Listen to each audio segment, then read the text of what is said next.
पावन पवित्र बाणी का आनंद माणीए। वाहिगुरू जी का खालसा, वाहिगुरू जी की फतेह।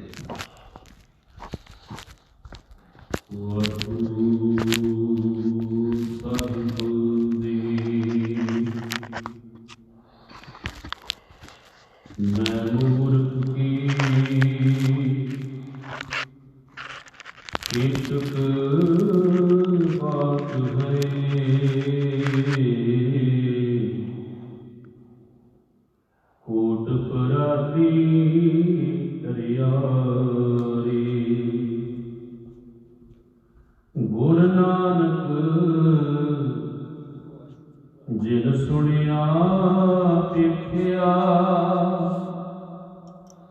से फिर गुरबासना परियारी। वाहिगुरु साहिब जी, रे जित जेत सकीना दयाल दमोदर, बिबे न जानस कोई, जे तावे ब्रह्मांड खंड कऊ, करता करे सोई। रहाऊ जननी केरे उदक उदर उदक नहै, पिंड किया 10 द्वारा, दे आहार अगन में रखै, ऐसा कसम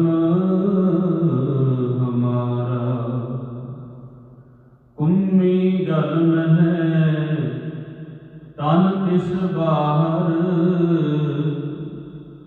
पंख खीर तिन नाही, पूरन परमानंद मनोहर,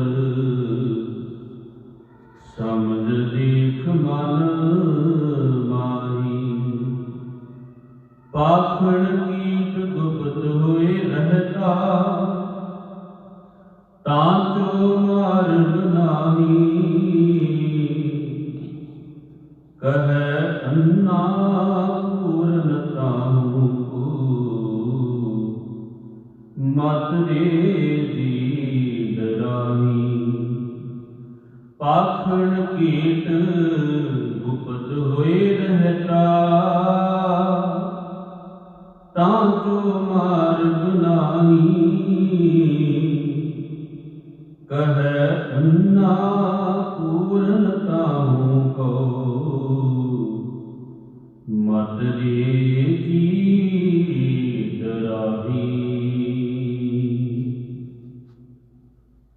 जुगुल जुगुल डाल चौर छत्र सिंघासन दे मालक, दिन दुनिया की वाली, शब्द गुरु बाणी की बोली, अपनी याद के नशमे, सतगुरु गुरु ग्रंथ साहिब जी की मुबारक बोध अंदर इंटरनेट के माध्यम राही आप संगतां सतगुरां दी रबी बाणी नूं सत्कारयोग भाई साहब जी तो सरवण कर रहे सी। उपरंत आप संगतां ने 10वें पासों भगत धन्ना जी की मुबारक रसना तो उच्चारण किया होया पावन शब्द सरवण किया है।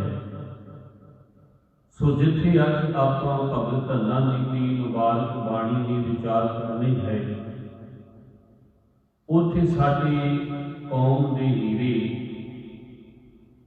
जिन्होंने असी इंज कैड़ी के अखों रुखिया किया है, जिन्होंने कौम वास्ते अपना आप कुर्बान किया, अपनी जिंदगी के वो अमुल लम्हा जिहड़े ਉਹ ਕੌਮ ਨੂੰ ਸਮਰਪਿਤ ਕਰਕੇ ਕੌਮ ਦੇ ਵਿੱਚ ਫਿਰ ਦੁਬਾਰਾ ਜਿੰਦ ਜਾਨ ਪਾਈ। ਉਹ ਗੁਰੂ ਕੇ ਪਿਆਰੇ ਸਿੱਖ ਗਿਆਨੀ ਦਿਲ ਸਿੰਘ ਦੀ ਉਹਨਾਂ ਦੇ ਜੀਵਨ ਬਾਰੇ ਵੀ ਆਪ ਸੰਗਤਾਂ ਦੇ ਨਾਲ ਵਿਚਾਰ ਕਰਨੀ ਹੈ। ਆਓ ਅਸੀਸ ਬਖਸ਼ੋ, ਫਤਿਹ ਦੀ ਸਾਂਝ ਪਾਈਏ। ਕੋਈ ਵੀ ਰਸਨਾ ਵਾਂਝੀ ਨਾ ਰਹੇ, ਕਰੋ ਕਿਰਪਾ ਆਖੋ ਜੀ। ਵਾਹਿਗੁਰੂ ਜੀ ਕਾ ਖਾਲਸਾ, ਵਾਹਿਗੁਰੂ ਜੀ ਕੀ ਫਤਿਹ। ਭਗਤ ਧੰਨਾ ਜੀ ਦਾ ਇਹ ਪਾਵਨ ਪਵਿੱਤਰ ਸ਼ਬਦ ਰਾਗ ਆਸਾ ਦੇ ਅੰਦਰ ਦਰਜ ਹੈ। ਭਗਤ ਧੰਨਾ ਜੀ ਇਸ ਪਾਵਨ ਪਵਿੱਤਰ ਸ਼ਬਦ ਅੰਦਰ ਮਨ ਨੂੰ ਸੰਬੋਧਨ ਕਰਦੇ ਨੇ ਕਿ हे ਮੇਰੇ ਮਨਾ, ਉਹ ਪਰਮਾਤਮਾ ਅਕਾਲ ਪੁਰਖ ਵਾਹਿਗੁਰੂ ਦਿਆਲੂ ਹੈ, ਉਹ ਦਇਆ ਦਾ ਘਰ ਹੈ। ਇਸ ਕਰਕੇ ਯਤਨ ਕਰਕੇ ਉਸ ਅਕਾਲ ਪੁਰਖ ਵਾਹਿਗੁਰੂ ਦੇ ਨਾਮ ਨੂੰ ਜਪ, ਕਿਉਂਕਿ ਸਭ ਕੁਝ ਕਰਨ ਕਰਾਉਣ ਦੇ ਸਮਰੱਥ ਹੈ ਉਹ ਅਕਾਲ ਪੁਰਖ ਵਾਹਿਗੁਰੂ। ਹਜ਼ੂਰ ਸਤਿਗੁਰੂ ਗੁਰੂ ਅਮਰਦਾਸ ਸਾਹਿਬ ਜੀ ਦੀ ਮੁਬਾਰਕ ਬਾਣੀ ਆਪਾਂ ਰੋਜ਼ ਪੜ੍ਹਦੇ ਹਾਂ ਤੇ ਮਹਾਰਾਜ ਬੜੀ ਹੀ ਪਿਆਰੀ ਸ਼ਬਦ ਅੰਮ੍ਰਿਤ ਬਾਣੀ ਅੰਦਰ ਕਹਿੰਦੇ ਨੇ। ਸਾਹਿਬ ਕਹਿੰਦੇ ਨੇ ਸਭਨਾ ਗੱਲਾਂ ਸਮਰੱਥ ਸੁਆਮੀ, ਸੋ ਕਿਉ ਮਨੋ ਵਿਸਾਰੀ। ਐ ਜੀ ਉਹ ਕਾਲ ਪੁਰਖ ਵਾਹਿਗੁਰੂ ਜਿਹੜਾ ਸਭ ਕੁਝ ਕਰਨ ਕਰਾਉਣ ਦੇ ਸਮਰੱਥ ਹੈ, ਜਿਹਦੇ ਹੱਥ ਵਿੱਚ ਇਹ ਸੰਸਾਰ ਦੀ ਡੋਰ ਹੈ, ਐ ਜੀ ਉਸ ਮਾਲਕ ਨੂੰ ਤੂੰ ਜਪਦਾ ਕੌਣ? ਉਸ ਵਾਹਿਗੁਰੂ ਦੀ ਤੂੰ ਇਬਾਦਤ ਕਿਉਂ ਨਹੀਂ ਕਰਦਾ? ਕਿਉਂਕਿ ਸਾਧ ਸੰਗਤ ਮਨੁੱਖ ਰੱਬ ਦੀਆਂ ਦਿੱਤੀਆਂ ਹੋਈਆਂ ਦਾਤਾਂ ਦੇ ਵਿੱਚ ਇੰਨਾ ਉਪੜ ਚੁੱਕਿਆ। ਮਹਾਰਾਜ ਕਹਿੰਦੇ ਨੇ ਦਾਤ ਪਿਆਰੀ ਵਿਸਰਿਆ ਦਰਕਾਰ। ਮਨੁੱਖ ਨੂੰ ਦਾਤ ਪਿਆਰੀ ਹੋ ਗਈ, ਪਰ ਜਿਸ ਦਾਤੇ ਨੇ ਇਹਦੇ ਸਰੀਰ ਦਾ ਢਾਂਚੇ ਨੂੰ ਘੜਿਆ, ਇਹ ਸਰੀਰ ਰੂਪੀ ਢਾਂਚੇ ਦੇ ਵਿੱਚ ਸਵਾਸਾਂ ਰੂਪੀ ਸਤਿਆ ਟਿਕਾਈ ਉਸ ਅਕਾਲ ਪੁਰਖ ਵਾਹਿਗੁਰੂ ਜੀ ਨੇ, ਔਰ ਇਹਨੂੰ ਸੰਸਾਰ ਦਾ ਸ੍ਰੇਸ਼ਟ ਮਨੁੱਖ ਜਿਹੜੇ ਇਹ ਜੂਨ ਉਸ ਅਕਾਲ ਪੁਰਖ ਵਾਹਿਗੁਰੂ ਨੇ ਬਖਸ਼ਿਸ਼ ਕੀਤੀ। ਗੁਰੂ ਦੇ ਪਿਆਰ ਵਾਲਿਓ, ਗੁਰੂ ਗ੍ਰੰਥ ਸਾਹਿਬ ਜੀ ਦੀ ਬਾਣੀ ਪੜ੍ਹੋ ਤੇ ਮਹਾਰਾਜ ਨੇ ਮਨੁੱਖਾ ਜੀਵਨ ਨੂੰ ਬੜਾ ਵਡਿਆਇਆ ਹੈ। ਗੁਰੂ ਪਾਤਸ਼ਾਹ ਜੀ ਕਹਿੰਦੇ ਨੇ ਇਸ ਅਵਰ ਜੂਨ ਤੇਰੀ ਪਨਿਹਾਰੀ, ਇਸ ਧਰਤੀ ਮੈਂ ਤੇਰੀ ਸਕਦਾਰੀ। ਐ ਮਨੁੱਖ ਦੁਨੀਆ ਦੇ ਉੱਤੇ ਜਿੰਨੀਆਂ ਵੀ ਜੂਨਾਂ ਨੇ ਉਹ ਤੇਰੀਆਂ ਤਾਬਿਆਦਾਰ ਹੈ, ਤੇਰੀਆਂ ਸੇਵਾਦਾਰ ਹੈ, ਤੇਰੀ ਇਸ ਸੰਸਾਰ ਉੱਤੇ ਸਰਦਾਰੀ ਹੈ। ਔਰ ਖਿਆਲ ਕਰਨਾ, ਜਿੱਥੇ ਮਹਾਰਾਜ ਨੇ ਮਨੁੱਖ ਨੂੰ ਇਹ ਗੱਲ ਕਹੀ ਹੈ ਕਿ ਇਹ ਜੀਵ ਤੇਰੀ ਸੰਸਾਰ ਤੇ ਸਰਦਾਰੀ ਹੈ, ਉੱਥੇ ਸਤਿਗੁਰੂ ਗੁਰੂ ਅਰਜਨ ਪਾਤਸ਼ਾਹ ਜੀ ਨੇ ਮਨੁੱਖ ਦੀ ਹਾਲਤ ਨੂੰ ਬਿਆਨ ਕਰਦੇ ਹੋਇਆਂ ਕਿ ਇਹ ਮਨੁੱਖ ਹੈ ਤੇ 84 ਲੱਖ ਜੂਨਾਂ ਦਾ ਸਰਦਾਰ ਹੈ, ਪਰ ਜਦੋਂ ਇਹਦੇ ਕਰਮ ਵੇਖਦੇ ਹੈ, ਇਹਦੇ ਕਰਮ ਜਿਹੜੇ ਨੇ ਉਹਨਾਂ ਜੂਨਾਂ ਤੋਂ ਪਸ਼ੂ ਪੰਛੀਆਂ ਤੋਂ ਵੀ ਨੀਵੇਂ। ਸੁਖਮਨੀ ਸਾਹਿਬ ਜੀ ਦੀ ਬਾਣੀ ਪੜ੍ਹੋ, ਮਹਾਰਾਜ ਕਹਿੰਦੇ ਨੇ ਕਰਤੂਤ ਪਸ਼ੂ ਕੀ, ਮਾਨਸ ਜਾਤ ਲੋਕ ਵਿਚਾਰਾ ਕਰੇ ਦਿਨ ਰਾਤ। ਸਾਹਿਬ ਕਹਿਣ ਲੱਗੇ ਸਰੀਰ ਦਾ ਢਾਂਚਾ ਜਿਹੜਾ ਹੈ ਉਹ ਮਨੁੱਖਾਂ ਵਾਲਾ ਹੈ। ਕੋਈ ਵੀ ਮਨੁੱਖ ਆਪਣੇ ਨੇਤਰਾਂ ਦੇ ਨਾਲ ਇਹਦੇ ਸਰੀਰ ਨੂੰ ਵੇਖੇਗਾ ਕਿ ਉਹ ਕਹੇਗਾ ਕਿ ਮਨੁੱਖ ਹੈ, ਇਹ ਬੰਦਾ ਹੈ, ਇਹ ਆਦਮੀ ਹੈ। ਪਰ ਮਹਾਰਾਜ ਕਹਿਣ ਲੱਗੇ ਸਰੀਰ ਦਾ ਢਾਂਚਾ ਕੇਵਲ ਤੇ ਕੇਵਲ ਮਨੁੱਖ ਦਾ ਹੈ, ਪਰ ਅੰਦਰ ਤੇ ਪਸ਼ੂਆਂ ਤੋਂ ਵੀ ਭੈੜੀ ਬਿਰਤੀ ਜਿਹੜੀ ਹੈ ਇਹ ਮਨੁੱਖ ਜਿਹੜੇ ਉਹ ਛੁਪਾਈ ਬੈਠਾ ਹੈ। ਮਨੁੱਖ ਦੇ ਕਰਮਾਂ ਨੂੰ ਵੇਖ ਕਰਕੇ ਮਹਾਰਾਜ ਨੇ ਕਿਹਾ, ਐ ਜੀ ਸੰਸਾਰ ਉੱਤੇ ਜੋ ਕੁਝ ਤੂੰ ਬੀਜ ਰਿਹਾ ਹੈ ਉਹ ਤੈਨੂੰ ਵੱਢਣਾ ਪੈਣਾ ਹੈ। ਗੁਰੂ ਦੇ ਪਿਆਰ ਵਾਲੇ ਗੁਰਸਿੱਖੋ, ਸੰਸਾਰ ਅੰਦਰ ਜਦੋਂ ਵੀ ਕੋਈ ਕਿਸਾਨ ਜ਼ਮੀਨ ਵਿੱਚ ਕੋਈ ਬੀਜ ਸੁੱਟਦਾ ਹੈ, ਜਿਹੜਾ ਬੀਜ ਉਹ ਜ਼ਮੀਨ ਵਿੱਚ ਸੁੱਟਦਾ ਹੈ, ਇੱਕ ਦਿਨ ਧਰਤੀ ਉਹਨੂੰ ਆਪਣੀ ਗਰਮੈਸ਼ ਦੇ ਕੇ ਉਹਦੇ ਵਿੱਚੋਂ ਪੌਦਾ ਪੈਦਾ ਕਰ ਦਿੰਦੀ ਹੈ। ਜਿਹੜਾ ਬੀਜ ਬੀਜਿਆ ਹੁੰਦਾ ਹੈ, ਉਸੇ ਬੀਜ ਦਾ ਪੌਦਾ ਜਿਹੜਾ ਹੈ ਧਰਤੀ ਉਹਨੂੰ ਪੈਦਾ ਕਰ ਦਿੰਦੀ ਹੈ। ਠੀਕ ਇਸੇ ਤਰ੍ਹਾਂ ਮਨੁੱਖ ਆਪਣੇ ਜੀਵਨ ਦੇ ਅੰਦਰ ਜਿਹੋ ਜਿਹੇ ਕਰਮਾਂ ਰੂਪੀ ਬੀਜ ਬੀਜਦਾ ਹੈ, ਉਹੋ ਜਿਹਾ ਮਨੁੱਖ ਦੇ ਜੀਵਨ ਨੂੰ ਇੱਕ ਦਿਨ ਮਨੁੱਖ ਨੂੰ ਆਪਣੇ ਆਪ ਹੀ ਜਿਹੜੇ ਵੱਢਣਾ ਪੈਂਦਾ ਹੈ। ਤੇ ਜਿਹਦੀ ਸਾਖਾਤ ਉਦਾਹਰਨ ਜਿਹੜੀ ਹੈ ਅੱਜ ਸਾਡੇ ਸਾਹਮਣੇ ਹੈ। ਅੱਜ ਦੁਨੀਆ ਜਿਹੜੀ ਨਾਮਰਾਦ ਬਿਮਾਰੀ ਦੀ ਲਪੇਟ ਵਿੱਚ ਆਈ ਹੈ। ਇਹ ਕਿਹਾ ਜਾਂਦਾ ਹੈ ਕਿ ਚੀਨ ਦੇਸ਼ ਨੇ ਐਸਾ ਕੀਤਾ, ਜਦੋਂ ਅਸੀਂ ਕੁਦਰਤ ਦੇ ਨਾਲ ਖਿਲਵਾੜ ਕਰਾਂਗੇ ਔਰ ਖਿਆਲ ਕਰਨਾ ਉਹਦਾ ਰਿਜ਼ਲਟ ਜਿਹੜਾ ਗੁਰੂ ਦੇ ਪਿਆਰ ਵਾਲੇ ਗੁਰਸਿੱਖੋ ਇਹੋ ਜਿਹਾ ਆਏਗਾ। ਇਸੇ ਕਰਕੇ ਬਾਬੇ ਨੇ ਕਹੇ ਦੱਦਾ ਦੋਸ਼ ਨ ਦਿਉ ਕਿਸੈ, ਦੋਸ਼ ਕਰਮਾਂ ਆਪਣਿਆਂ, ਜੋ ਮੈਂ ਕੀਆ ਸੋ ਮੈਂ ਪਾਇਆ, ਦੋਸ਼ ਨ ਦੀਜੇ ਅਵਰ ਜਣਾ। ਮਹਾਰਾਜ ਕਹਿੰਦੇ ਕਿ ਬਗਾਨੇ ਨੂੰ ਦੋਸ਼ ਕਿਉਂ ਦਿੰਦਾ ਹੈ, ਦੂਜੇ ਬੰਦੇ ਉਂਗਲੀ ਕਿਉਂ ਕਰਦਾ ਹੈ? ਉਹ ਭਲਿਆ ਜਿਹੜਾ ਬੀਜ ਤੂੰ ਬੀਜਿਆ ਹੈ ਉਹ ਅੱਜ ਆਪਣੇ ਕਰਮਾਂ ਕਰਕੇ ਵੱਢ ਰਿਹਾ ਹੈ। ਜੇ ਜੀਵਨ ਦੇ ਅੰਦਰ ਦੁਖੀ ਹੋ ਰਿਹਾ ਹੈ ਤੇ ਤੂੰ ਬੀਜ ਇਹੋ ਜਿਹਾ ਬੀਜਿਆ ਸੀ। ਜੇ ਅੱਜ ਤੈਨੂੰ ਕੰਡੇ ਵੱਜ ਰਹੇ ਨੇ, ਗੁਰੂ ਦੇ ਪਿਆਰ ਵਾਲਿਓ, ਉਹ ਬੀਜ ਇਹੋ ਜਿਹਾ ਬੀਜਿਆ। ਜੇ ਚੀਨ ਐਸੀ ਕੁਦਰਤ ਦੇ ਨਾਲ ਖਿਲਵਾੜ ਕਰਦਾ ਤੇ ਉਹਨੂੰ ਐਪਰੀਸ਼ੀਏਟ ਜਿਹੜੇ ਪੂਰੀ ਦੁਨੀਆ ਕਰਦੀ, ਉਹਨਾਂ ਨੇ ਵੀ ਕਰ ਦਿੱਤਾ। ਗੁਰੂ ਦੇ ਪਿਆਰ ਵਾਲਿਓ, ਜੇ ਅੱਜ ਇਹ ਭਾਣਾ ਵਰਤ ਗਿਆ ਹੈ, ਖਿਆਲ ਕਰਨਾ ਉਹ ਕਿਤੇ ਨਾ ਕਿਤੇ ਉਹ ਦੁੱਖ ਜਿਹੜਾ ਹੈ, ਇਸ ਚੀਜ਼ਾਂ ਦਾ ਸਾਹਮਣਾ ਜਿਹੜਾ ਸਾਨੂੰ ਵੀ ਕਰਨਾ ਪਏਗਾ। ਮੈਂ ਬੇਨਤੀ ਕਰ ਰਿਹਾ ਸਾਂ, ਭਗਤ ਧੰਨਾ ਜੀ ਕਹਿੰਦੇ ਨੇ, ਰੇ ਚਿਤ ਚੇਤਸ ਕੀ ਦਇਆਲ ਦਮੋਦਰ, ਬਿਬੇ ਨ ਜਾਣਸ ਕੋਈ। ਹੇ ਜੀ, ਹੇ ਮੇਰੇ ਮਨਾ, ਉਹ ਅਕਾਲ ਪੁਰਖ ਵਾਹਿਗੁਰੂ ਨੂੰ ਜਪ, ਉਹ ਹਰ ਇੱਕ ਦੇ ਹਿਰਦੇ ਦੀ ਜਾਣਨ ਵਾਲਾ ਹੈ। ਸਤ ਸੰਗਤ ਪਰਮਾਤਮਾ ਨੂੰ ਜਪਿਆ, ਜਿਨ੍ਹਾਂ ਨੇ ਉਸ ਰੱਬ ਦੀ ਇਬਾਦਤ ਕੀਤੀ ਹੈ। ਜਦੋਂ ਆਪਾਂ ਗੁਰੂ ਗ੍ਰੰਥ ਸਾਹਿਬ ਜੀ ਦੀ ਬਾਣੀ ਨੂੰ ਪੜ੍ਹਦੇ ਹਾਂ ਤੇ ਮਹਾਰਾਜ ਕਹਿੰਦੇ ਨੇ, ਜਿਨ੍ਹਾਂ ਨਾ ਵਿਸਰੇ ਨਾਮ ਸੇਖ ਨੇਹਿਆ, ਭੇਦ ਨਾ ਜਾਣੂ ਮੂਲ ਸਾਈਂ ਜਿਹਿਆ। ਸਾਹਿਬ ਕਹਿਣਗੇ ਜਿਨ੍ਹਾਂ ਨੇ ਰੱਬ ਦੀ ਇਬਾਦਤ ਕੀਤੀ ਨਾ, ਉਹ ਕਿਹੋ ਜਿਹੇ ਨੇ? ਮਹਾਰਾਜ ਕਹਿੰਦੇ ਪਰਮਾਤਮਾ ਵਿੱਚ ਤੇ ਉਹਨਾਂ ਦੇ ਵਿੱਚ ਕੋਈ ਫਰਕ ਨਹੀਂ। ਆਪਾਂ ਭਗਤ ਕਬੀਰ ਸਾਹਿਬ ਜੀ ਦੀ ਬਾਣੀ ਪੜ੍ਹੋ, ਉਹ ਆਪਣੀ ਮੁਬਾਰਕ ਰਸਨਾ ਤੋਂ ਇਹ ਅੰਮ੍ਰਿਤ ਬਚਨ ਕਰਦੇ ਨੇ। ਕਹਿੰਦੇ ਨੇ, ਅਬ ਤੋਂ ਜਾਏ ਚੜ੍ਹੇ ਸਿੰਘਾਸਨ, ਮਿਲੇ ਹੈ ਸਾਧਨ ਪਾਨੀ, ਰਾਮ ਕਬੀਰਾ ਏਕ ਭਏ ਹੈ, ਕੋਈ ਨਾ ਸਕੇ ਕਿਸਾਨੀ। ਭਗਤ ਕਬੀਰ ਸਾਹਿਬ ਜੀ ਕਹਿਣ ਲੱਗੇ, ਰਾਮ ਵਿੱਚ ਤੇ ਕਬੀਰ ਵਿੱਚ ਹੁਣ ਕੋਈ ਅੰਤਰ ਨਹੀਂ ਰਹਿ ਗਿਆ, ਕਿਉਂਕਿ ਗੁਰੂ ਦੇ ਪਿਆਰ ਵਾਲਿਓ, ਜਿਨ੍ਹਾਂ ਨੇ ਉਸ ਮਾਲਕ ਦੇ ਨਾਮ ਨੂੰ ਜਪਿਆ ਹੈ, ਉਹ ਪਰਮਾਤਮਾ ਦਾ ਰੂਪੀ ਹੋ ਗਏ। ਆਪਾਂ ਸਮਾਜ ਅੰਦਰ ਜਦੋਂ ਵਿਚਰਦੇ ਹਾਂ, ਅਕਸਰ ਆਪਾਂ ਕਹਿੰਦੇ ਕਿ ਫਲਾਣਾ ਬੰਦਾ ਤੇ ਭੂਤਨੀਆਂ ਵਰਗਾ ਹੈ। ਹੁਣ ਵੇਖਿਆ ਜਾਏ, ਉਹਦੇ ਸਰੀਰ ਦਾ ਕੋਈ ਆਕਾਰ ਜਿਹੜਾ ਦੁਨੀਆ ਦੇ ਲੋਕਾਂ ਨਾਲੋਂ ਵੱਖਰਾ ਨਹੀਂ ਕਿ ਜਿਹੜਾ ਉਹਨੂੰ ਭੂਤਨਾ ਕਿਹਾ ਜਾਂਦਾ ਹੈ। ਬਸ ਉਹਦੇ ਕਰਮਾਂ ਕਰਕੇ ਗੱਲ ਕਹੀ ਜਾਂਦੀ। ਆਪਾਂ ਇਹ ਵੀ ਨਾਲ ਗੱਲ ਕਹਿੰਦੇ ਕਿ ਫਲਾਣਾ ਬੰਦਾ ਤੇ ਰੱਬ ਵਰਗਾ ਹੈ। ਕਿਉਂ ਕਿਹਾ ਜਾਂਦਾ ਹੈ? ਕਿਉਂਕਿ ਉਹਦੇ ਕਰਮ ਐਸੇ ਹੁੰਦੇ ਨੇ।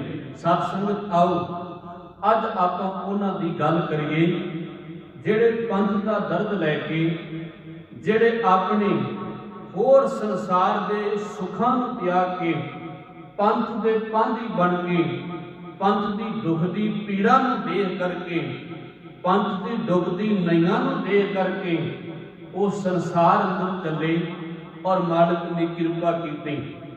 ਗੱਲ ਚੱਲਦੀ ਹੈ ਗੁਰੂ ਦੇ ਪਿਆਰ ਵਾਲੇ ਮਹਾਰਾਜਾ ਰਣਜੀਤ ਸਿੰਘ ਜੀ ਤੋਂ। एक वो भी समा आया पंजाब की धरती ते जदों सिखां दा राज होया, खालसा राज जिन्हों किया जाता है। तकरीबन 50 साल राज महाराजा रणजीत सिंह ने किया पंजाब की धरती पे। 50 सालों के राज अंदर साध संगत किसी एक दे नाल भी धक्का नहीं होया ते एक भी बंदे नूं फांसी जिहड़ी वो नहीं दिती गई। तुसीं आप अंदाजा लाओ महाराजा रणजीत सिंह जी का राज कितना वधिया होएगा। उहदे राज अंदर हिंदू भी रहिंदे है, उहदे राज अंदर मुसलमान भी रहिंदे है, उहदे राज अंदर सिख भी रहिंदे है, पर हर एक दा हामी महाराजा रणजीत सिंह जी बने। समा करवट लैंदा है। 1839 नूं महाराजा रणजीत सिंह संसार को रुखसत हो जाता है। गुरु के प्यार वालियों, फिर निमक हरामी डोगरियां ने अपनी कुटन नीति के नाल इस खालसा राज को खत्म किया और 1849 दे विच पंजाब की धरती पे अंग्रेजी राज जिहड़ा है वो स्थापित हो गया। हुण अंग्रेज़ां ने की कीता, अंग्रेज़ां ने पढ़े लिखे पादरियां नूं बुला के पंजाब की धरती ते ईसाईयत का प्रचार जिहड़ा है वो आरंभ किया गया। इत्थे ही बस नहीं, गुरु के प्यार वालियों, जिथे ईसाईयत का प्रचार पंजाब की धरती पे होण लगा, उथे आर्य समाजी भी जिहड़े ने इस धरती पे चलन लगे। मैं इत्थे एक बेनती कर दवां, महाराजा रणजीत सिंह जदों जाउंदे सन उदों सिखां की गिणती तकरीबन 1 करोड़ तो उपर सी, पर जदों 1849 दे विच सिखां की मरदशुमारी हुई, 1849 तो बाद तकरीबन 81 के अंदर, ते उदों गुरु के प्यार वालियों सिखां की केवल गिणती जिहड़ी है वो 18,52,429 रह गई। एडा वड्डा नगार जिहड़ा है वो सिख कौम के अंदर आया। आर्य समाजियों ने अपने पैर पसारने जिहड़े ने शुरू किए। गुरु के प्यार वालियों, ज्ञानी दित सिंह जी का जन्म 21 अप्रैल 1852 नूं आनंदपुर कलौड़ पटियाला रियासत के अंदर सरदार दयाल सिंह जी के होया। मालिक ने कृपा की, बच्चा बड़ा सियाना और सुगड़ और तेज तरार और बुद्धि बाकमाल से। पिता दयाल सिंह ने अंबाड़े के एक पिंड के अंदर गुलाब दासिए महंत गुरबख्श सिंह कोल विद्या प्राप्त करने वास्ते ज्ञानी दित सिंह जी को पहुंचा दिता। इत्थे ज्ञानी दित सिंह जी ने 5 ग्रंथी 10 ग्रंथी भगत साहबाना की बाणी कली पढ़ी नहीं, उन अर्थां समेत भी ज्ञानी दित सिंह जी ने विचारिया। गुरु के प्यार वालों, इत्थे बस नहीं, जिन्ने भी होर ग्रंथ सन उन्हां दी स्टडी ज्ञानी दित सिंह जी ने की ते उम्र हो गई तकरीबन 17-18 साल की।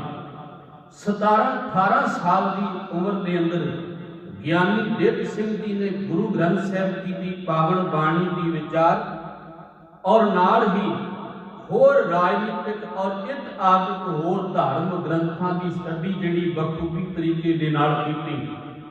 और इत्थे गुलाब दासियां दे डेरे के अंदर ही ज्ञानी दित सिंह जी दे नाल चर्चावां जिहड़ियां ने वो होण लगियां, एक दूजे दे नाल विचार वटांदरे होण लगे। समय ने करवट लई गुलाब दासिए महंत वल्लों यह हुक्म होया ज्ञानी दित सिंह जी नूं कि वो लाहौर दे विच जिहड़ा डेरा है गुलाब दासियां दा उत्थे जा करके प्रचार करे। इत्थे ज्ञानी दित सिंह जी लाहौर पहुंचे। इत्थे आके उन्होंने प्रचार किया गुरबाणी की विचार। ज्ञानी दित सिंह जी ने अपने तन उत्ते जिहड़ा पहरावा है वो अदासियां वाला पहनिया। विद्वान सज्जन ये भी लिखते हैं कि कई बार ज्ञानी दित सिंह जी अपने शरीर के सुआह मल के और मड़ियां विच जाके बैठ जाते सन। कई बंदियां ने इहो जिहा डरावना रूप वेख के डरना ते बच्चे चीका मार उठते सन। मालिक की कृपा हुई, इस पहरावे को ज्ञानी देव सिंह जी ने छड़ दिता। साध संगत जी, लाहौर दे विच ओरिएंटल कॉलेज दे विच एक कौम के महान विद्वान जिहड़े कौम की पीड़ा नूं अपने मन अंदर समाई बैठे और शायद यही विचार कर रहे सन कि किधर कोई सज्जन प्यारा मिले कि असीं एक तो एक पा के 11 हो जाइए। मालिक ने कृपा की। पहली मिलनी ज्ञानी गुरु परमेश्वर गुरमुख सिंह के नाल ज्ञानी दित सिंह जी ने ओरिएंटल कॉलेज दे विच लाहौर दे विच होई। विचार चर्चा हुई। इत्थे प्रोफैसर गुरमुख सिंह ने गुरु के प्यार वाले ज्ञानी दित सिंह जी को ज्ञानी करने वास्ते प्रेरित किया, क्योंकि अज भी ज्ञानी होंदी है पटियाला यूनीवर्सिटी वालों, पर उहदे विच जो कथा कहानियां ससी पन्नू, हीर रांझा, मिर्जा साहिबा, इहो जिहियां कथा कहानियां कच परट कहानियां जिहड़ियां वो ज्ञानी दे विच जिहड़ियां सिलेबस दे विच ऐड कर दित्तियां, पर उदों नहीं सी। ज्ञानी जी ने इत्थे ज्ञानी प्राप्त की ते चंगे नंबर लैके पास हुए। गुरु के प्यार वालिओ, इत्थे फिर ज्ञानी जी नूं नौकरी मिली। फिर ज्ञानी जी ने इत्थे बच्चों को पढ़ाउणा शुरू किया। इत्थे गल चली गुरु के प्यार वालिओ, जदों अमृतसर के मिशन स्कूल के बच्चों ने, क्योंकि समा सीमित है, इतिहास बड़ा लंबेरा है, 3 बच्चों ने ये गल कही कि असीं ईसाई बनने वास्ते तैयार है, असीं अपना सिख धर्म छड्ड देना है, असीं ईसाई बन जाना है। जदों पंथ दर्दियां दे कन्नां दे अंदर ये गल पई ते उन्हां दे हिरदे जिहड़े ने बलूंदरे गए। इत्थे एक मैं होर बेनती कर दवां, आर्या समाजी मूर्ति पूजक नहीं सन ते सिख भी मूर्ति पूजक नहीं, पर गुरमुख प्यारिओ, मैं एक बेनती अज कर दवां, आप संगतां दे चरणां दे अंदर, सिख मूर्ति पूजक कदे भी नहीं सी और ना कदे मूर्ति पूजक सिख होवेगा। सिख दा सीस धन गुरु ग्रंथ साहिब जी के चरणां विच झुकदा है। सिख जे पूजा करता है तो उस अकाल पुरख वाहिगुरू ते शब्द दा पुजारी है। सिख पत्थर दा पुजारी कदे भी नहीं। सब संसार सुख नाम बिन, तन तन होसी चार, तन तन होसी चार, जाने कोई जन। पत्थर दियां बना के साडे घरां विच ते साडीआं मोटर गड्डियां दे विच स्थापित कर दित्तियां गईयां। अज भी सिख धूफां जिहड़ियां गुरु नानक साहिब की मूर्ति अगे दिखाउंदा है और गुरु दिया सिखा गौ दे नाल गुरु ग्रंथ साहिब जी की बाणी नूं पढ़ अपने इतिहास नूं विचार। सिख कदी भी मूर्ति पूजक नहीं, सिख सदा ही जिहड़ा है वो शब्द का पुजारी है, क्योंकि बाबे ने इस गल का निर्णय कर दिता है कि गुरमूर्त गुर शब्द है, गुरु की मूर्ति गुरु का शब्द है।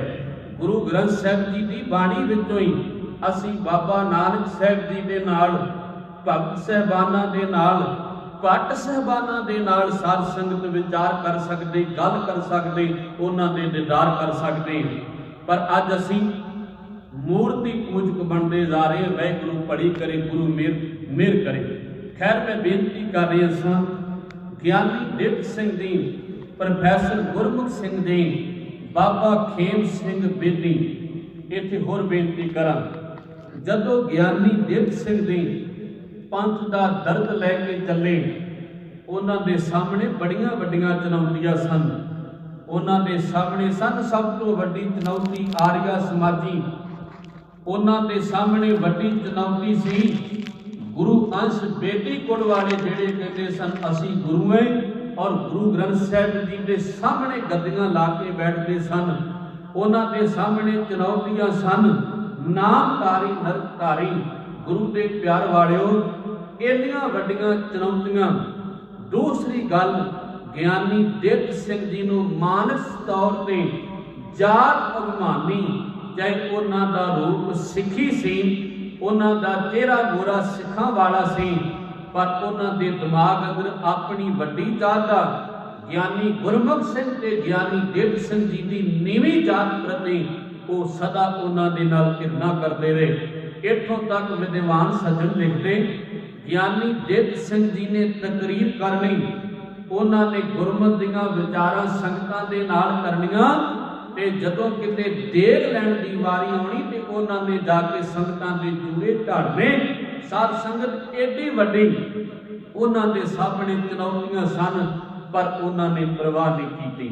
ਮੈਂ ਸੋਚਦਾ ਹਾਂ ਉਹਨਾਂ ਗੁਰਮੁਖਾਂ ਪਿਆਰਿਆਂ ਨੇ ਵਾਕਈ ਉਹਨਾਂ ਨੇ ਆਪਣੀ ਸੁਰਤ ਅੰਦਰ ਗੁਰੂ ਬਾਬੇ ਦੀ ਬਾਣੀ ਨੂੰ ਵਸਾਇਆ ਸੀ ਕਿ ਪਰਵਾਹ ਨਾਹੀ ਕਿਸੇ ਕੀਰੀ, ਬਾਜ ਸੱਜੇ ਨਾ ਲੋਕ ਟਾਂਕਣ ਕਰਦੇ। ਇਹ ਰਵਿਦਾਸੀਆ ਹੈ, ਇਹ ਨਾਗਰੀ ਦਾ ਮੁੰਡਾ ਹੈ, ਪਰ ਸਾਧ ਸੰਗਤ ਉਹ ਲੋਕਾਂ ਦੀ ਪਰਵਾਹ ਨਾ ਕਰਦੇ ਹੋਏ ਆਪਣੀ ਕੌਮ ਦੇ ਦਰਦ ਨੂੰ ਲੈ ਕਰਕੇ ਆਪਣੇ ਰਸਤੇ ਤੋਂ ਕਦੀ ਖੁੱਜੇ ਨਹੀਂ। ਪਰ ਅੱਜ ਸਾਨੂੰ ਕੋਈ ਮਾੜਾ ਜਿਹਾ ਟੰਕਣ ਕਰ ਦਵੇ, ਦੇਖੋ ਜੀ ਅਸੀਂ ਤੇ ਧਰਮੀ ਛੱਡਣ ਵਾਸਤੇ ਤਿਆਰ ਹੈ, ਅਸੀਂ ਸਿੱਖੀ ਤੋਂ ਕੀ ਲੈਣਾ। ਨਾ ਗੁਰੂ ਦਿਆ ਸਿੱਖਾ, ਕਿਤੇ ਉਹਨਾਂ ਗੁਰਮੁਖ ਪਿਆਰੇ ਸਿੱਖਾਂ ਦੇ ਜੀਵਨ ਨੂੰ ਪੜ੍ਹ ਜਿਨ੍ਹਾਂ ਦੇ ਸਾਹਮਣੇ ਏਡੀਆਂ ਵੱਡੀਆਂ ਚੁਣੌਤੀਆਂ ਸਨ, ਪਰ ਉਹਨਾਂ ਨੇ ਆਪਣੀ ਸੁਰਤ ਅੰਦਰ ਬਾਬੇ ਨਾਨਕ ਦੇ ਇਸ ਸ਼ਬਦ ਨੂੰ ਵਸਾਈ ਰੱਖਿਆ ਕਿ ਪਰਵਾਹ ਨਾਹੀ ਕਿਸੇ ਕੀੜੀ ਬਾਤ ਸੱਚੇ ਨਾ। ਜਾਂ ਫਿਰ ਉਹਨਾਂ ਨੇ ਆਪਣੀ ਸੁਰਤ ਅੰਦਰ ਪੜ੍ਹਿਆ ਕਿ ਕੋਈ ਭਲਾ ਕਹੋ ਭਾਵੇਂ ਬੁਰਾ ਕਹੋ, ਹਮ ਤਨ ਦਿਓ ਹੈ ਢਾਰ ਬਾਬਾ ਨਾਨਕ ਦਿਓ।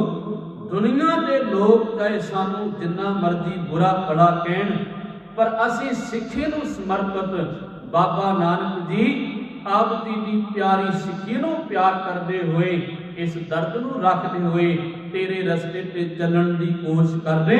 ਤੁਸਾਂ ਨੇ ਸਾਨੂੰ ਬਲ ਬਖਸ਼ਣਾ, ਚੜ੍ਹਦੀ ਕਲਾ ਬਖਸ਼ਣੀ, ਔਰ ਬਾਬੇ ਨਾਨਕ ਨੇ ਰਹਿਮਤ ਕੀਤੀ। ਗਿਆਨੀ ਦੇਵ ਸਿੰਘ ਦੀ, ਪ੍ਰੋਫੈਸਰ ਗੁਰਮੁਖ ਸਿੰਘ ਦੀ, ਗੁਰੂ ਦੇ ਪਿਆਰ ਵਾਲਿਓ, ਇਹਨਾਂ ਤਿੰਨਾਂ ਬੱਚਿਆਂ ਨੂੰ ਸਮਝਾਇਆ ਗਿਆ। ਇੱਥੋਂ ਫਿਰ ਜਿਹੜੀ ਹੈ ਸਿੰਘ ਸਭਾ ਲਹਿਰ ਦੀ ਸਥਾਪਨਾ ਹੁੰਦੀ ਹੈ। ਤਕਰੀਬਨ 1874 ਅੰਦਰ ਸਿੰਘ ਸਭਾ ਲਹਿਰ ਦੀ ਸਥਾਪਨਾ ਹੋਈ। ਇਹਨੂੰ ਅੰਮ੍ਰਿਤਸਰ ਵਾਲੀ ਸਿੰਘ ਸਭਾ ਕਿਹਾ ਜਾਂਦਾ ਹੈ। ਗੁਰੂ ਦੇ ਪਿਆਰ ਵਾਲਿਓ, ਇਹ ਸਿੰਘ ਸਭਾ ਜਿਹੜੀ ਹੈ ਕੁਝ ਕਾਰਨਾਂ ਕਰਕੇ ਬਹੁਤੀ ਉੱਭਰ ਕੇ ਜਿਹੜੀ ਸਾਹਮਣੇ ਨਾ ਆਈ। ਹੁਣ ਆਪਾਂ ਚੱਲਦੇ ਲਾਹੌਰ। ਜਦੋਂ ਸਵਾਮੀ ਦਇਆਨੰਦ ਲਾਹੌਰ ਪਹੁੰਚਿਆ ਤੇ ਉਹਦਾ ਸਭ ਤੋਂ ਪਹਿਲਾ ਲੈਕਚਰ ਜਿਹੜਾ ਹੈ ਗੁਰਦੁਆਰਾ ਡੇਰਾ ਸਾਹਿਬ ਭਾਈ ਜਵਾਰ ਸਿੰਘ ਜੀ, ਜਿਹੜੇ ਉੱਥੋਂ ਦੇ ਸਕੱਤਰ ਸਨ ਤੇ ਜਿਹੜੇ ਗਿਆਨੀ ਦਿੱਤ ਸਿੰਘ ਜੀ ਦੇ ਪਰਮ ਮਿੱਤਰ ਸਨ, ਉਹਨਾਂ ਦੀ ਆਗਿਆ ਦੇ ਨਾਲ, ਉਹਨਾਂ ਦੇ ਸਹਿਯੋਗ ਦੇ ਨਾਲ ਸਵਾਮੀ ਦਇਆਨੰਦ ਦਾ ਲੈਕਚਰ ਜਿਹੜਾ ਹੈ ਉਹ ਗੁਰਦੁਆਰਾ ਡੇਰਾ ਸਾਹਿਬ ਵਿਖੇ ਹੋਇਆ। ਕਿਉਂਕਿ ਸਿੱਖਾਂ ਦੀ ਥੋੜੀ ਜਿਹੀ ਮੱਤ ਰਲਦੀ ਸੀ, ਸਿੱਖ ਵੀ ਮੂਰਤੀ ਪੂਜਕ ਨਹੀਂ ਸੀ, ਔਰ ਸਵਾਮੀ ਦਇਆਨੰਦ ਵੀ ਜਿਹੜੇ ਇਹ ਵੀ ਮੂਰਤੀ ਪੂਜਕ ਨਹੀਂ ਸੀ। ਹੁਣ ਹੋਇਆ ਕਿ ਸਵਾਮੀ ਦਇਆਨੰਦ ਦੇ ਨਾਲ ਪਹਿਲੀ ਮਿਲਣੀ ਗੁਰਦੁਆਰਾ ਡੇਰਾ ਸਾਹਿਬ ਗਿਆਨੀ ਦਿੱਤ ਸਿੰਘ ਦੇ ਨਾਲ ਹੋਈ।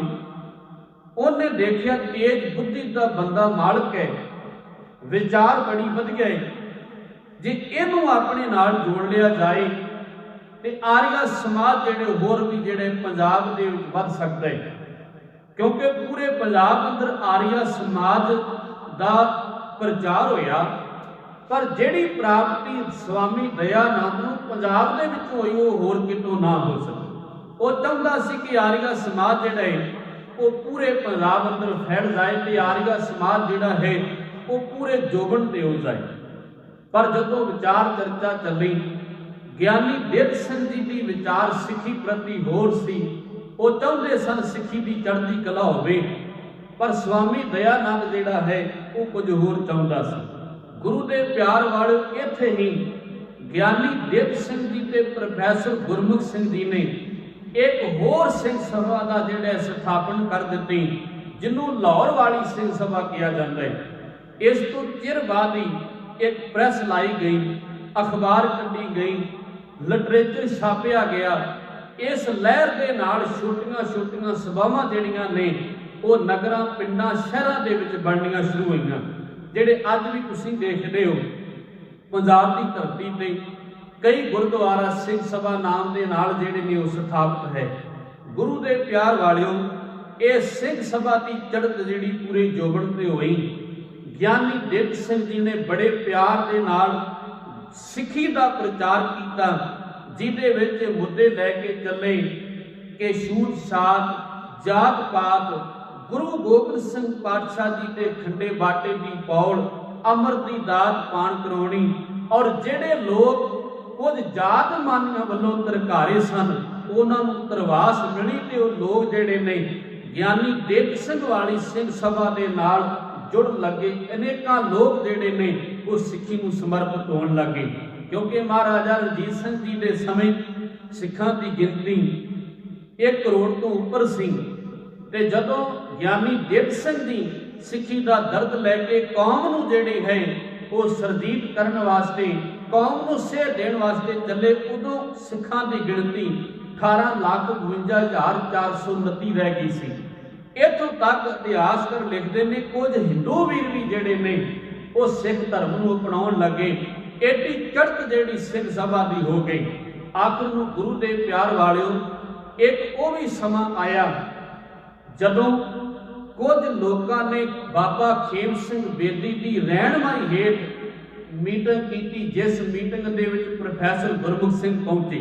ਉਹ ਮੀਟਿੰਗ ਕੀ ਸੀ ਕਿ ਗੁਰੂ ਗ੍ਰੰਥ ਸਾਹਿਬ ਜੀ ਦੇ ਅਰਥ ਜਿਹੜੇ ਨੇ ਉਹ ਕੀਤੇ ਜਾਏ, ਸਟੀਕ ਬਣਾਈ ਜਾਏ, ਟੀਕਾ ਬਣਾਇਆ ਜਾਏ, ਜਿਹਦੇ ਵਿੱਚ ਕੇਵਲ ਗੁਰਮਤਿ ਦੇ ਧਾਰਨੀ ਜਿਹੜੇ ਸਨ ਪ੍ਰੋਫੈਸਰ ਗੁਰਮੁਖ ਸਿੰਘ ਸਨ, ਬਾਕੀ ਸੰਪਰਦਾਈ ਲੋਕ ਸਨ। ਜਦੋਂ ਪ੍ਰੋਫੈਸਰ ਗੁਰਮੁਖ ਸਿੰਘ ਨੇ ਇਹਨਾਂ ਲੋਕਾਂ ਦੀ ਵਿਚਾਰ ਸੁਣੀ, ਉਹਨਾਂ ਨੇ ਆਪਣੀ ਇਹ ਵਿਚਾਰ ਰੱਖੇ ਕਿ ਗੁਰੂ ਗ੍ਰੰਥ ਸਾਹਿਬ ਜੀ ਦੀ ਜਿਹੜਾ ਟੀਕਾ ਹੈ, ਜਿਹੜੇ ਉਹਨਾਂ ਦੇ ਅਰਥ ਹੈ, ਇਹ ਕੋਈ ਖਾਲਾ ਜੀ ਦਾ ਵਾੜਾ ਨਹੀਂ ਜਿਹੜਾ ਮਰਜ਼ੀ ਕਰ ਦਵੇ, ਇਸ ਕਰਕੇ ਬੜੀ ਵਿਚਾਰ ਦੇ ਨਾਲ ਕਰਨੇ ਚਾਹੀਦੇ ਨੇ। ਇੱਥੋਂ ਪ੍ਰੋਫੈਸਰ ਗੁਰਮੁਖ ਸਿੰਘ ਜੀ ਨੇ ਵਿਰੋਧ ਕੀਤਾ। ਹੁਣ ਬਾਬਾ ਖੇਮ ਸਿੰਘ ਬੇਦੀ ਜਿਹੜਾ ਗੁਰੂ ਗ੍ਰੰਥ ਸਾਹਿਬ ਜੀ ਦੇ ਸਾਹਮਣੇ ਗੱਦੀ ਲਾਉਂਦਾ ਔਰ ਇਹ ਜਤਾਉਂਦਾ ਸੀ ਕਿ ਅਸੀਂ ਗੁਰੂ ਸਪੂਤ ਹੈ, ਗੁਰੂ ਨਾਨਕ ਸਾਹਿਬ ਜੀ ਦੀ ਗੱਦੀ ਤੇ ਅਸੀਂ ਵਾਰਸ ਹਾਂ, ਤੁਸੀਂ ਗੁਰੂ ਗ੍ਰੰਥ ਸਾਹਿਬ ਜੀ ਨੂੰ ਵੀ ਮੱਥਾ ਟੇਕੋ ਤੇ ਸਾਨੂੰ ਵੀ ਮੱਥਾ ਟੇਕੋ। ਗੁਰੂ ਦੇ ਪਿਆਰ ਵਾਲਿਓ, ਇਹ ਕਿਵੇਂ ਹੋ ਸਕਦਾ ਸੀ? ਜਿਨ੍ਹਾਂ ਦੀ ਸੁਰਤ ਅੰਦਰ ਗੁਰੂ ਦਾ ਸ਼ਬਦ ਵਸੇ, ਉਹ ਗੁਰੂ ਗ੍ਰੰਥ ਸਾਹਿਬ ਜੀ ਤੋਂ ਇਲਾਵਾ ਕਿਸੇ ਹੋਰ ਅੱਗੇ ਮੱਥਾ ਨਹੀਂ ਟੇਕਦੇ, ਪਰ ਜਿਹੜੇ ਕੇਵਲ ਮਾਫ ਕਰਨਾ ਨਾਮ ਤਰੀਕ ਹੈ, ਉਹ ਗੁਰੂ ਗ੍ਰੰਥ ਸਾਹਿਬ ਜੀ ਨੂੰ ਟੇਕ ਕੇ ਗਏ ਤੇ ਬਾਬਾ ਖੇਮ ਸਿੰਘ ਨੂੰ ਵੀ ਖੁਸ਼ ਕਰੀ ਗਏ। ਜਿਸ ਤਰ੍ਹਾਂ ਅੱਜ ਹੈ, ਮਾਫ ਕਰਨਾ ਖੇਮ ਸਿੰਘ ਮਰਿਆ ਨਹੀਂ, ਅੱਜ ਵੀ ਜਿਉਂਦਾ ਹੈ। ਅੱਜ ਵੀ ਗੁਰੂ ਗ੍ਰੰਥ ਸਾਹਿਬ ਜੀ ਦੇ ਸਾਹਮਣੇ ਗੱਦੀਆਂ ਲਾ ਕੇ, ਗੁਰੂ ਗ੍ਰੰਥ ਸਾਹਿਬ ਜੀ ਦੇ ਸਾਹਮਣੇ ਵੱਖਰੀ ਵਿਸਾਈ ਕਰਕੇ ਕੁਝ ਅਗਿਆਨੀ ਲੋਕ ਬੈਠਦੇ ਨੇ ਤੇ ਕੁਝ ਨਾਮ ਤਰੀਕ ਸਿੱਖ ਜਿਹੜੇ ਨੇ ਗੁਰੂ ਗ੍ਰੰਥ ਸਾਹਿਬ ਜੀ ਨੂੰ ਵੀ ਨਮਸਕਾਰ ਕਰਦੇ ਤੇ ਕਹਿੰਦੇ ਸਾਡੇ ਬਾਬਾ ਜੀ ਅਸੀਂ ਉਹਨਾਂ ਨੂੰ ਵੀ ਮੱਥਾ ਟੇਕਣਾ ਹੈ। ਗੁਰੂ ਦੇ ਪਿਆਰ ਵਾਲਿਓ, ਅੱਜ ਵੀ ਉਹ ਬੰਦੇ ਦੀ ਸੋਚ ਮਰੀ ਨਹੀਂ ਚਾਹੁੰਦੇ, ਤੇ ਜੇ ਕਹਿ ਦੋ ਕਹਿੰਦੇ ਜੀ ਵੇਖੋ ਜੀ ਸਾਡੇ ਬਾਬੇ ਨੂੰ ਮਾੜਾ ਕਹਿੰਦੇ। ਉਹ ਗੁਰੂ ਦੇ ਪਿਆਰ ਵਾਲਿਓ, ਗੁਰਸਿੱਖੋ, ਆਪਾਂ ਰੋਜ਼ ਦੋਹਰਾ ਪੜ੍ਹਦੇ ਆਂ ਕਿ ਆਗਿਆ ਭਈ ਅਕਾਲ ਕੀ, ਤਬੇ ਚਲਾਇਓ ਪੰਥ, ਸਭ ਸਿੱਖਨ ਕੋ ਹੁਕਮ ਹੈ, ਗੁਰੂ ਮਾਨਿਓ ਗ੍ਰੰਥ। ਗੁਰੂ ਗ੍ਰੰਥ ਸਾਹਿਬ ਜੀ ਦੇ ਚਰਨਾਂ ਦੇ ਅੰਦਰ ਸਿੱਖ ਨੇ ਨਮਸਕਾਰ ਕਰਨੀ ਹੈ। ਐ ਗੁਰੂ ਦਿਆ ਸਿੱਖਾ, ਇਹ ਸਿਰ ਕੇਵਲ ਗੁਰੂ ਗ੍ਰੰਥ ਸਾਹਿਬ ਜੀ ਦੇ ਅੱਗੇ ਝੁਕੇ, ਕਿਸੇ ਬੰਦੇ ਅੱਗੇ ਨਹੀਂ। ਇਸੇ ਕਰਕੇ ਬਾਬੇ ਨੇ ਸਾਨੂੰ ਸਮਝਾ ਦਿੱਤਾ ਸੀ, ਸਿੱਖਾ ਇਹ ਸਿਰ ਕਿਤੇ ਦਰ ਦੇ ਉੱਤੇ ਨਾ ਝੁਕਦਾ ਫਿਰੇ।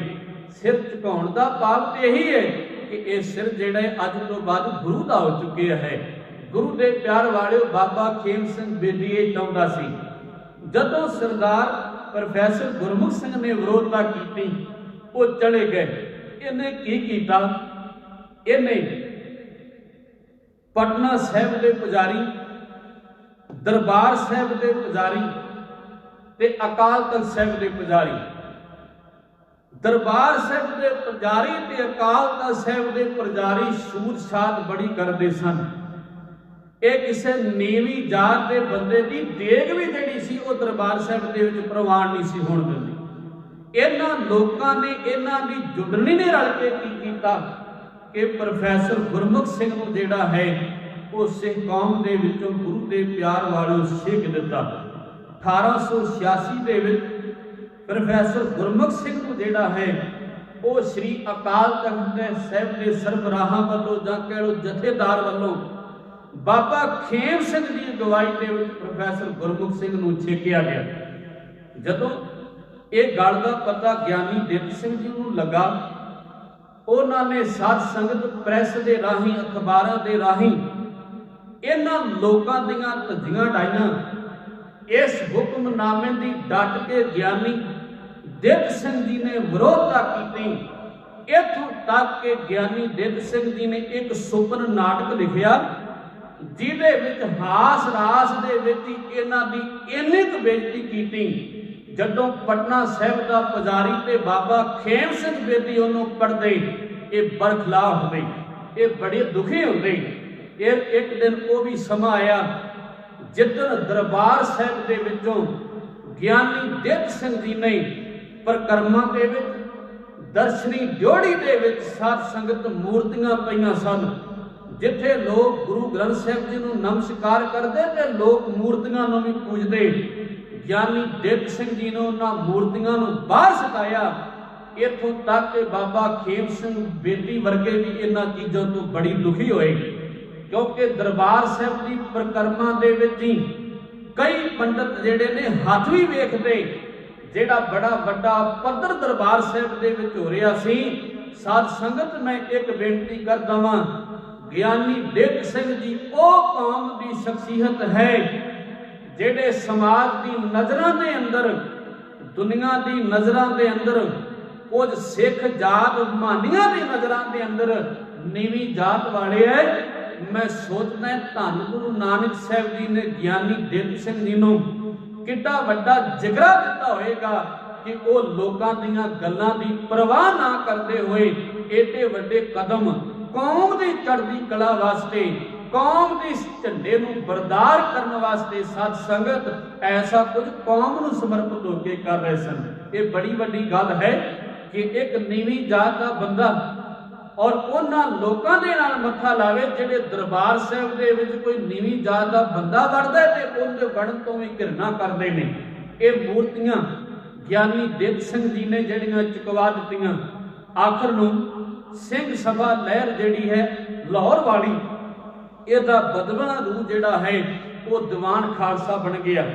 साध संगत एक लारस रोड के अंदर मीटिंग सदी गई जिहदे विच बाबा खेम सिंह होर लोग जिहड़े ने उत्थे इकट्ठे होए और उस मीटिंग दे विच ज्ञानी दित सिंह ते प्रोफैसर गुरमुख सिंह भी आए।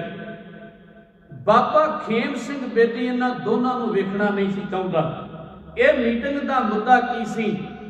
मीटिंग का मुद्दा सी खालसा कॉलेज के साडे बच्चियां वास्ते एक ऐसा अदारा बनाया जाए जिथे बच्चे सिक्खी प्राप्त करन, सिख इतिहास नूं जानन ते नाल दी नाल दुनियावी विद्या भी जिहड़ी वो प्राप्त कर सकन। काफ़ी समा मीटिंग चलती रही। इत्थे गल चली दयाल सिंह मजीठीए ने यह गल कही, वो कहन लगा जिन्ना भी खर्चा खालसा कॉलेज ते आएगा लखां की तादाद में पैसा मैं देवांगा, पर मेरी शर्त एक है कि खालसा कॉलेज का नाम जिहड़े दयाल सिंह कॉलेज रखा जाए। ज्ञानी दित सिंह ते प्रोफैसर गुरमुख सिंह दोवें अड़ गए। वो कहन लगे ये हो ही नहीं सकता, जिस कारण करके ये मीटिंग जिहड़ी है ये बेदखल हो गई, भाव ये मीटिंग जिहड़ी किसी भी सिटे ते ना पहुंच सकी। पर इस मीटिंग का फायदा जिहड़े आर्या समाजी लै गए। वो किवें? जदों आर्या समाजियों को पता लगा कि दयाल सिंह सारे पैसे लाने वास्ते तैयार है, पर वो चाहता है क्योंकि दयाल सिंह के घर अंदर कोई औलाद नहीं सी, वो चाहता सी मेरे नाम से कॉलेज बन जाए तो मेरा नाम जिहड़ा जुगों तक रहे। ये आर्या समाजियों के काबू आया। ये सारा पैसा आर्या समाजियों ने दिता ते जिस कारण करके अज भी लाहौर दे विच गौरमेंट कॉलेज दयाल सिंह दे नाल दयाल सिंह दे नाम उत्ते बनिया होया है, वो आर्या समाजियों ने बनवाया सी। ਗੁਰੂ ਦੇ ਪਿਆਰ ਵਾਲਿਓ ਕੁਝ ਸਮੇਂ ਬਾਅਦ ਫਿਰ ਅੰਮ੍ਰਿਤਸਰ ਦੇ ਅੰਦਰ ਮੀਟਿੰਗ ਹੋਈ। ਹੁਣ ਗੱਲ ਇੱਥੇ ਚੱਲੀ, ਇਸ ਮੀਟਿੰਗ ਦੀ ਪ੍ਰਧਾਨਗੀ ਜਿਹੜੀ ਹੈ ਸਰਦਾਰ ਅਤਰ ਸਿੰਘ ਭਦੌੜ ਵਾਲਿਆਂ ਦੀ ਪ੍ਰਧਾਨਗੀ ਹੇਠ ਹੋਈ। ਗੱਲ ਚੱਲ ਪਈ ਕਿ ਖਾਲਸਾ ਕਾਲਜ ਬਣਾਉਣ ਦੀ ਮੀਟਿੰਗ ਜਿਹੜੀ ਸਫਲ ਹੋਣ ਦੇ ਗੇੜ ਤੇ ਪਹੁੰਚੀ, ਪਰ ਇਹਦੇ ਅੰਦਰ ਹੀ ਵਿਚਾਰ ਚੱਲੀ ਕਿ ਖਾਲਸਾ ਕਾਲਜ ਲਾਹੌਰ ਬਣਾਇਆ ਜਾਏ ਜਾਂ ਅੰਮ੍ਰਿਤਸਰ ਬਣਾਇਆ ਜਾਏ। ਪਰ ਜਦੋਂ ਦੂਸਰੇ ਬੰਨੇ ਪਤਾ ਲੱਗਾ ਕਿ ਲਾਹੌਰ ਦੇ ਵਿੱਚ ਜਿਹੜਾ ਹੈ ਉਹ ਕਾਲਜ ਬਣ ਰਿਹਾ ਹੈ, ਫਿਰ ਅੰਮ੍ਰਿਤਸਰ ਸਾਹਿਬ ਦੀ ਧਰਤੀ ਤੇ ਹੀ ਤਕਰੀਬਨ 3 ਮੀਲਾਂ ਦੀ ਵਿੱਥ ਤੇ ਬਿਲਕੁਲ ਰੋਡ ਦੇ ਉੱਤੇ, ਲਾਹੌਰ ਰੋਡ ਦੇ ਉੱਤੇ, ਅਟਾਰੀ ਰੋਡ ਦੇ ਉੱਤੇ ਕਾਲਜ ਦੀ ਜਿਹੜੀ ਹੈ ਉਹ ਸਥਾਪਨਾ ਕੀਤੀ ਗਈ। ਕਾਲਜ ਜਿਹੜਾ ਹੈ ਉਹ ਬਣ ਕੇ ਤਿਆਰ ਹੋ ਗਿਆ। 17 ਮਾਰਚ ਦੇ ਮਹੀਨੇ ਦੇ ਅੰਦਰ ਗੁਰੂ ਦੇ ਪਿਆਰ ਵਾਲਿਓ ਖਾਲਸਾ ਕਾਲਜ ਦਾ ਜਿਹੜਾ ਹੈ ਉਹ ਨੀਂਹ ਪੱਥਰ ਜਿਹੜਾ ਹੈ ਉਹ ਸਮੇਂ ਰੱਖਿਆ ਗਿਆ।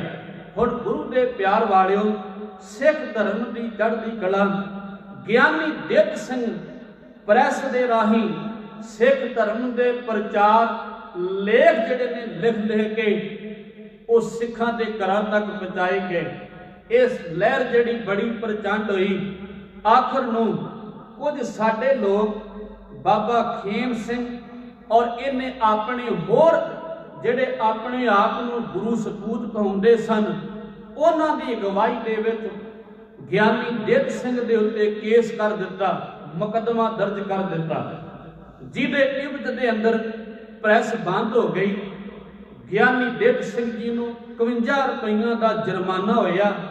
ਪਟੀਸ਼ਨ ਤੋਂ ਬਾਅਦ ਉਹ ਵੀ ਜਿਹੜਾ ਮਾਫ ਹੋ ਗਿਆ। ਪ੍ਰੈਸ 2 ਸਾਲ ਬੰਦ ਰਹੀ। ਗੁਰੂ ਦੇ ਪਿਆਰ ਵਾਲਿਓ 2 ਸਾਲਾਂ ਬਾਅਦ ਫਿਰ ਪ੍ਰੈਸ ਚੱਲੀ। ਗਿਆਨੀ ਦਿੱਤ ਸਿੰਘ ਦੀ ਔਰ ਪ੍ਰੋਫੈਸਰ ਗੁਰਮੁਖ ਸਿੰਘ ਜੀ ਵਰਗੇ ਗੁਰੂ ਕੇ ਪਿਆਰੇ ਸਿੱਖਾਂ ਨੇ ਉਸੇ ਤਰ੍ਹਾਂ ਫਿਰ ਉਸ ਲਹਿਰ ਨੂੰ ਪ੍ਰਚੰਡ ਕੀਤਾ ਔਰ ਸਿੱਖੀ ਨੂੰ ਜਿਹੜਾ ਹੈ ਹੋਰ ਪ੍ਰਚੰਡ ਕੀਤਾ, ਜਿਹਦੇ ਅੰਦਰ ਆਰੀਆ ਸਮਾਜੀਆਂ ਲੋਕਾਂ ਦੇ ਨਾਲ ਸਵਾਮੀ ਦਇਆਨੰਦ ਦੇ ਨਾਲ 3 ਵਾਰੀ ਚਰਚਾ ਹੋਈ, ਜਿਸ ਚਰਚਾ ਵਿੱਚ ਗਿਆਨੀ ਦਿੱਤ ਸਿੰਘ ਜੀ ਜਿੱਤੇ।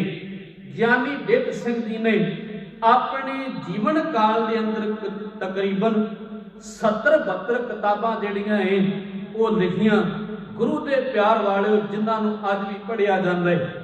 ਮੈਂ ਇੱਥੇ ਇੱਕ ਬੇਨਤੀ ਕਰ ਦਵਾਂ, ਗਿਆਨੀ ਦਿੱਤ ਸਿੰਘ ਜੀ ਨੇ ਸਾਡੀ ਕੌਮ ਵਾਸਤੇ, ਸਾਡੀ ਕੌਮ ਦੇ ਬੱਚਿਆਂ ਵਾਸਤੇ ਕਿੰਨੇ ਵੱਡੇ ਉਪਰਾਲੇ ਕੀਤੇ। ਸਾਧ ਸੰਗਤ, ਖਾਲਸਾ ਕਾਲਜ ਨੂੰ ਹੋਂਦ ਵਿੱਚ ਲਿਆਉਣਾ, ਅੱਜ ਵੀ ਖਾਲਸਾ ਕਾਲਜ ਜਿਹੜਾ ਹੈ ਉਹ ਅੰਮ੍ਰਿਤਸਰ ਸਾਹਿਬ ਜੀ ਦੀ ਧਰਤੀ ਤੇ ਮੌਜੂਦ ਹੈ। ਅਨੇਕਾਂ ਵਿਦਿਆਰਥੀ ਜਿਹੜੇ ਨੇ ਉੱਥੋਂ ਵਿਦਿਆ ਹਾਸਲ ਪ੍ਰਾਪਤ ਕਰਕੇ ਵੱਡੀਆਂ ਵੱਡੀਆਂ ਪੋਸਟਾਂ ਤੇ ਜਿਹੜੇ ਨੇ ਉਹ ਨੌਕਰੀ ਕਰ ਰਹੇ ਨੇ। ਗੁਰੂ ਦੇ ਪਿਆਰ ਵਾਲਿਓ ਗੁਰਸਿੱਖੋ, ਪਰ ਅੱਜ ਬਹੁਤੇ ਸਿੱਖਾਂ ਨੂੰ ਗਿਆਨੀ ਦਿੱਤ ਸਿੰਘ ਜੀ ਦੇ ਬਾਰੇ ਕੁਝ ਨਹੀਂ ਜੋ ਪਤਾ। ਇਹ ਹਕੀਕਤ ਹੈ। ਪਰ ਮਾਫ ਕਰਨਾ, ਕੋਈ ਸਾਧ ਮਰ ਜਾਏ ਉਹਦੇ ਪ੍ਰਤੀ ਉਹਦਾ ਮਰਨਾ, ਉਹਦਾ ਜੰਮਣਾ ਉਹ ਤੇ ਸਾਨੂੰ ਯਾਦ ਹੈ। ਪਰ ਇਹਨੇ ਮਰਜੀਵੜੇ ਗੁਰਸਿੱਖਾਂ ਦਾ, ਜਿਨ੍ਹਾਂ ਨੇ ਆਪਣੀ ਜ਼ਿੰਦਗੀ ਦਾ ਇੱਕ ਲਮਹਾ ਆਪਣੇ ਪਰਿਵਾਰ ਨੂੰ ਨਹੀਂ ਕੌਮ ਨੂੰ ਦੇ ਕਰਕੇ, ਕੌਮ ਨੂੰ ਸਮਰਪਿਤ ਹੋ ਕੇ ਗੁਰੂ ਦੇ ਪਿਆਰ ਵਾਲਿਓ ਉਹਨਾਂ ਨੇ ਕੌਮ ਦੀ ਚੜ੍ਹਦੀ ਕਲਾ ਕੀਤੀ, ਕੌਮ ਨੂੰ ਮੁੜ ਸਰਜੀਤ ਕੀਤਾ, ਕੌਮ ਦੇ ਵਿੱਚ ਫਿਰ ਨਵੀਂ ਰੂਹ ਜਿਹੜੀ ਹੈ ਉਹਨਾਂ ਗੁਰਮੁਖਾਂ ਪਿਆਰਿਆਂ ਨੇ ਫੂਕੀ। ਅੱਜ ਲੋੜ ਹੈ ਯਤਨ ਕਰੀਏ ਅਸੀਂ ਗਿਆਨੀ ਦਿੱਤ ਸਿੰਘ ਜੀ ਦੇ ਲਿਖੀਆਂ ਹੋਈਆਂ ਕਿਤਾਬਾਂ ਨੂੰ ਪੜ੍ਹੀਏ, ਉਹਨਾਂ ਦੇ ਜੀਵਨ ਨੂੰ ਪੜ੍ਹੀਏ ਔਰ ਉਹਨਾਂ ਦੇ ਜੀਵਨ ਤੋਂ ਸੇਧ ਲੈ ਕੇ ਅਸੀਂ ਵੀ ਕੌਮ ਦੇ ਜਿਹੜੇ ਹੈ ਉਹ ਨਾਲ ਮੋਢੇ ਦੇ ਨਾਲ ਮੋਢਾ ਲਾ ਕੇ ਕੌਮ ਦੀ ਚੜ੍ਹਦੀ ਕਲਾ ਕਰੀਏ। ਇੱਥੇ ਬਸ ਨਹੀਂ, ਗਿਆਨੀ ਦਿੱਤ ਸਿੰਘ ਜੀ ਜਿੱਥੇ ਮਹਾਨ ਵਿਦਵਾਨ ਸਨ, ਉੱਥੇ ਬੜੇ ਸੂਝਵਾਨ ਤੇ ਬੜੀ ਦੂਰਅੰਦੇਸ਼ੀ ਵਾਲੇ ਸੀ। ਜਦੋਂ ਕੌਮ ਦੀ ਚੜ੍ਹਦੀ ਕਲਾ ਹੋਈ, ਅੰਗਰੇਜ਼ਾਂ ਦਾ ਰਾਜ ਸੀ, ਬਾਬਾ ਖੇਮ ਸਿੰਘ ਬੇਦੀ ਜਿਹਦਾ ਸਤਿਕਾਰ ਅੰਗਰੇਜ਼ ਵੀ ਕਰਦੇ ਤੇ ਉਸ ਸਮੇਂ ਸਰਦਾਰ ਮਹਾਰਾਜੇ ਵੀ ਕਰਦੇ ਸਨ। ਗੁਰੂ ਦੇ ਪਿਆਰ ਵਾਲਿਓ, ਪਰ ਮਹਾਰਾਜਾ ਜਿੰਨੇ ਵੀ ਮਹਾਰਾਜੇ ਸਨ ਉਹ ਸਤਿਕਾਰ ਤੇ ਕਰਦੇ ਸਨ, ਪਰ ਬਾਬਾ ਖੇਮ ਸਿੰਘ ਬੇਦੀ ਨੂੰ ਦਿਲੋਂ ਨਹੀਂ ਸੀ ਚਾਹੁੰਦੇ। ਜਿਨ੍ਹਾਂ ਵਿੱਚ ਇੱਕ ਅੱਧੇ ਰਾਜੇ ਦਾ ਨਾਮ ਮੈਨੂੰ ਯਾਦ ਹੈ, ਸਰਦਾਰ ਹੀਰਾ ਸਿੰਘ ਜੀ, ਤੇ ਕੌਮ ਦਾ ਮਹਾਨ ਵਿਦਵਾਨ ਭਾਈ ਕਾਹਨ ਸਿੰਘ ਜੀ ਨਾਭਾ, ਜਿਹੜੇ ਗਿਆਨੀ ਦਿੱਤ ਸਿੰਘ ਤੇ ਪ੍ਰੋਫੈਸਰ ਗੁਰਮੁਖ ਸਿੰਘ ਦੇ ਹੱਕ ਦੇ ਵਿੱਚ ਸਨ। ਗੁਰੂ ਦੇ ਪਿਆਰ ਵਾਲਿਓ, ਜਦੋਂ ਗਿਆਨੀ ਗੁਰਮੁਖ ਸਿੰਘ ਨੇ ਵੇਖਿਆ, ਪ੍ਰੋਫੈਸਰ ਗਿਆਨੀ ਦਿੱਤ ਸਿੰਘ ਜੀ ਨੇ ਇਹ ਗੱਲ ਵੇਖੀ ਕਿ ਸਿੱਖੀ ਦਾ ਪ੍ਰਚਾਰ ਹੋਰ ਦੂਰ ਦੂਰ ਤੱਕ ਕਿਵੇਂ ਹੋ ਸਕੇ, ਤੇ ਗਿਆਨੀ ਦਿੱਤ ਸਿੰਘ ਜੀ ਨੇ ਅੰਗਰੇਜ਼ਾਂ ਦੇ ਖਿਲਾਫ ਕੁਝ ਨਾ ਬੋਲਿਆ ਤੇ ਸਮਝੌਤੇ ਦੇ ਤਹਿਤ ਉਹ ਸਿੱਖੀ ਦਾ ਪ੍ਰਚਾਰ ਕਰਦੇ ਰਹੇ, ਜਿਹਦੇ ਤਹਿਤ ਗਿਆਨੀ ਗੁਰਮੁਖ ਸਿੰਘ ਜੀ ਇਹ ਵਿਚਾਰ ਲੈ ਕੇ ਚੱਲੇ ਸਨ ਕਿ ਇਹਨਾਂ ਸਿੱਖ ਸਿਪਾਹੀ ਜਿਹੜੇ ਅੰਗਰੇਜ਼ਾਂ ਦੇ ਵਿੱਚ ਅੰਗਰੇਜ਼ੀ ਫੌਜ ਦੇ ਵਿੱਚ ਡਿਊਟੀ ਕਰਦੇ ਨੇ, ਇਹਨਾਂ ਦੇ ਵਿੱਚ ਐਸੀ ਕੌਮ ਪ੍ਰਤੀ ਮੈਂ ਰੂਹ ਫੂਕ ਦੇਵਾਂਗਾ, ਇਹ ਆਪਣੇ ਰਾਜ ਲੈਣ ਦਾ ਵੀ ਜਿਹੜਾ ਹੱਕ ਜਿਹੜਾ ਹੈ ਇਹ ਚੜ੍ਹਦੀ ਕਲਾ ਵਿੱਚ ਹੋ ਜਾਏਗੀ। ਤੇ ਜਿਹਦੇ ਪ੍ਰਥਾਏ 1919 ਤੋਂ ਲੈ ਕੇ 1925 ਤੱਕ ਜਿਹੜੇ ਅੰਗਰੇਜ਼ੀ ਰਾਜ ਅੰਦਰ ਸਿੱਖ ਸਿਪਾਹੀ ਜਿਹੜੇ ਨੇ ਉਹ ਡਿਊਟੀ ਕਰਦੇ ਸਨ, ਉਹ ਹਿੰਦੁਸਤਾਨ ਦੇ ਭਾਰਤ ਦੇ ਕੋਨੇ-ਕੋਨੇ ਵਿੱਚ ਜਾ ਕੇ ਸਿੱਖੀ ਦਾ ਪ੍ਰਚਾਰ ਕਰਦੇ ਰਹੇ, ਜਿਹਦੇ ਨਾਲ ਸਿੱਖੀ ਚੜ੍ਹਦੀ ਕਲਾ ਵਿੱਚ ਹੋਈ। ਗਿਆਨੀ ਗੁਰਮੁਖ ਸਿੰਘ ਜੀ ਦੇ ਨਾਲ ਜਿਹੜੇ ਗੁਰਮੁਖ ਪਿਆਰੇ ਸਨ, ਗੁਰੂ ਦੇ ਪਿਆਰ ਵਾਲਿਓ, ਸਰਦਾਰ ਅਤਰ ਸਿੰਘ ਜੀ ਭਦੌੜ, ਉਹਨਾਂ ਦੀ 1995 ਵਿੱਚ ਮੌਤ ਹੁੰਦੀ। ਉਹਨਾਂ ਤੋਂ ਬਾਅਦ ਪ੍ਰੋਫੈਸਰ ਗੁਰਮੁਖ ਸਿੰਘ ਜੀ, ਉਹਨਾਂ ਦੀ ਮੌਤ ਫਿਰ ਵਾਹਿਗੁਰੂ 1896 ਦੇ ਅੰਦਰ ਉਹਨਾਂ ਦੀ ਮੌਤ ਹੋਈ। ਸਰਦਾਰ ਅਤਰ ਸਿੰਘ ਜੀ ਭਦੌੜ, ਜਿਹੜੇ ਖਾਲਸਾ ਦੀ ਜਿੰਦ ਜਾਨ ਸਨ, ਜਿਹੜੇ ਸਿੱਖ ਕੌਮ ਦੇ ਦਰਦ ਨੂੰ ਲੈ ਕੇ ਅੱਗੇ ਚੱਲਦੇ ਸਨ, 1895 ਵਿੱਚ ਉਹਨਾਂ ਦੀ ਮੌਤ। 1896 ਦੇ ਅੰਦਰ ਪ੍ਰੋਫੈਸਰ ਗੁਰਮੁਖ ਸਿੰਘ ਦੀ ਮੌਤ ਹੋ ਜਾਂਦੀ, ਉਹ ਗੁਰਪੁਰੀ ਸੁਧਾਰ ਜਾਂਦੇ। ਉਹਨਾਂ ਤੋਂ ਬਾਅਦ ਪ੍ਰੋਫੈਸਰ ਗੁਰਮੁਖ ਸਿੰਘ ਜੀ ਵਾਹਿਗੁਰੂ ਗਿਆਨੀ ਦਿੱਤ ਸਿੰਘ ਜੀ ਦੀ ਧਰਮ ਪਤਨੀ, ਤੇ ਫਿਰ ਆਖਰ ਨੂੰ ਗਿਆਨੀ ਦਿੱਤ ਸਿੰਘ ਜੀ 1901 ਦੇ ਵਿੱਚ ਉਹ ਵੀ ਇਸ ਫਾਨੀ ਸੰਸਾਰ ਨੂੰ ਸਦਾ ਵਾਸਤੇ ਅਲਵਿਦਾ ਕਹਿ ਗਏ। ਔਰ ਜੋ ਆਪਣੇ ਸੁਪਨਾ ਦੇ ਮਾਨਵ ਸਿੱਖਾਂ ਪ੍ਰਤੀ, ਸਿੱਖੀ ਪ੍ਰਤੀ, ਰਾਜ ਪ੍ਰਤੀ ਸੁਪਨੇ ਸਨ, ਉਹ ਛੱਡ ਗਏ। ਸੋ ਯਤਨ ਕਰੀਏ ਅਸੀਂ ਉਹਨਾਂ ਦੇ ਪਾਏ ਹੋਏ ਪੂਰਨਿਆਂ ਤੇ ਚੱਲੀਏ, ਉਹਨਾਂ ਨੂੰ ਯਾਦ ਕਰੀਏ, ਤਦੋਂ ਹੀ ਸਾਡੀ ਕੌਮ ਦੀ ਚੜ੍ਹਦੀ ਕਲਾ ਹੋ ਸਕਦੀ ਹੈ। ਸੋ ਮੈਂ ਬੇਨਤੀ ਜੋ ਰੰਗ ਦੇ ਵਿੱਚ ਕੀਤੀ ਸੀ, ਭਗਤ ਧੰਨਾ ਜੀ ਦਾ ਪਾਵਨ ਸ਼ਬਦ, ਰੇ ਚਿਤ ਚੇਤ ਸਕੀ ਦਿਆਲ ਦਮੋਦਰ, ਬੇਬੇ ਨ ਜਾਣ ਕੋਈ, ਜੇ ਧਾਵੇਂ ਬ੍ਰਹਮੰਡ ਖੰਡ ਕੋ ਕਰਤਾ ਕਰੇ ਸੋਈ। ਐ ਜੀਵ ਉਹ ਕੁਝ ਹੁੰਦਾ ਹੈ ਜੋ ਰੱਬ ਕਰਦਾ। ਹੁਣ ਇੱਥੇ ਸਵਾਲ ਹੈ ਕਿ ਆਹ ਰੱਬ ਨੇ ਕੀਤਾ ਜਿਹੜਾ ਕਰੋਨਾ ਵਾਇਰਸ ਪੂਰਾ ਦੁਨੀਆ ਅੰਦਰ ਫੈਲਿਆ? ਨਹੀਂ, ਇਹ ਉਹ ਹੈ ਕਿ ਜੋ ਮੈਂ ਕੀਆ ਸੋ ਮੈਂ ਪਾਇਆ। ਸਤ ਸੰਗਤ, ਜੇ ਰੱਬ ਦੇ ਹੁਕਮ ਵਿੱਚ ਚੱਲਦੇ ਤੇ ਐਸਾ ਕੁਝ ਨਾ ਹੁੰਦਾ। ਅਸੀਂ ਰੱਬ ਨੂੰ ਆਪਣੇ ਹੁਕਮ ਵਿੱਚ ਚਲਾਉਣ ਦੀ ਕੋਸ਼ਿਸ਼ ਕੀਤੀ ਤੇ ਜਿਹਦਾ ਖਮਿਆਜਾ ਜਿਹੜਾ ਹੈ, ਇੱਕ ਬੰਦਾ ਨਹੀਂ, ਇੱਕ ਸ਼ਹਿਰ ਨਹੀਂ, ਇੱਕ ਜ਼ਿਲ੍ਹਾ ਨਹੀਂ, ਇੱਕ ਰਾਜ ਨਹੀਂ, ਇੱਕ ਦੇਸ਼ ਨਹੀਂ, ਜਿਹਦਾ ਖਮਿਆਜਾ ਪੂਰੀ ਦੁਨੀਆ ਜਿਹੜੀ ਹੈ ਅੱਜ ਭੁਗਤ ਰਹੀ ਹੈ। ਇਹ ਜੋ ਮੈਂ ਕੀਆ ਸੋ ਮੈਂ ਪਾਇਆ, ਜੋ ਮੈਂ ਕੀਤਾ ਉਹ ਮੈਂ ਪਾ ਲਿਆ। ਸੋ ਭਗਤ ਜੀ ਅੱਗੇ ਕਿਰਪਾ ਕਰਦੇ ਨੇ, ਉਸ ਰੱਬ ਦੀ ਵਿਡੰਬਣਾ, ਉਸ ਅਕਾਲ ਪੁਰਖ ਵਾਹਿਗੁਰੂ ਦੀ ਵਡਿਆਈ ਕਰਦੇ ਹੋਏ ਭਗਤ ਜੀ ਕਹਿੰਦੇ ਨੇ, ਜਨਨੀ ਕੇਰੇ ਉਦਰ ਉਦਕ ਮੈਂ ਪਿੰਡ ਕੀਆ 10 ਦਵਾਰ। ਇਹ ਸਰੀਰ 10 ਦਵਾਰ ਇਸ ਸਰੀਰ ਵਿੱਚ। ਐ ਜੀਵ, ਜੇ ਰੱਬ ਨੇ ਮਾਤਾ ਦੇ ਉਦਰ ਵਿੱਚ ਵੀ ਤੇਰੀ ਪ੍ਰਤਿਪਾਲਨਾ ਕੀਤੀ ਹੈ। ਦੇ ਆਹਾਰ ਅਗਨ में राखे ऐसा खसम हमारा। ਐ ਜੀਵ ਦੇਖ, ਉਹ ਸਾਡਾ ਖਸਮ ਐਸਾ ਹੈ। ਭਗਤ ਜੀ ਕਹਿੰਦੇ ਨੇ, ਉਹ ਮਾਂ ਦੇ ਗਰਭ ਵਿੱਚ ਵੀ ਬੱਚੇ ਨੂੰ ਆਹਾਰ ਦਿੰਦਾ ਤੇ ਉਹਦੀ ਪਾਲਣਾ ਪੋਸ਼ਣਾ ਜਿਹੜੀ ਹੈ ਉਹ ਪਰਮਾਤਮਾ ਕਰਦਾ ਹੈ। ਅੱਗੇ ਭਗਤ ਜੀ ਉਦਾਹਰਨ ਦਿੰਦੇ ਨੇ, ਕਹਿੰਦੇ ਨੇ, ਕੁੰਮੀ ਜਲ ਮੇ ਤਨ ਤਿਸ ਬਾਹਰ, ਪੰਖ ਖੀਰ ਤਿਸ ਨਾਹੀ। ਭਗਤ ਜੀ ਕਹਿੰਦੇ ਨੇ, ਕੱਛੂ ਕੰਮੀ ਬੱਚੇ ਜਿਹੜੇ ਬਾਹਰ ਦੇ ਦਿੰਦੀ ਆ, ਪਾਣੀ ਵਿੱਚ ਰਹਿੰਦੇ।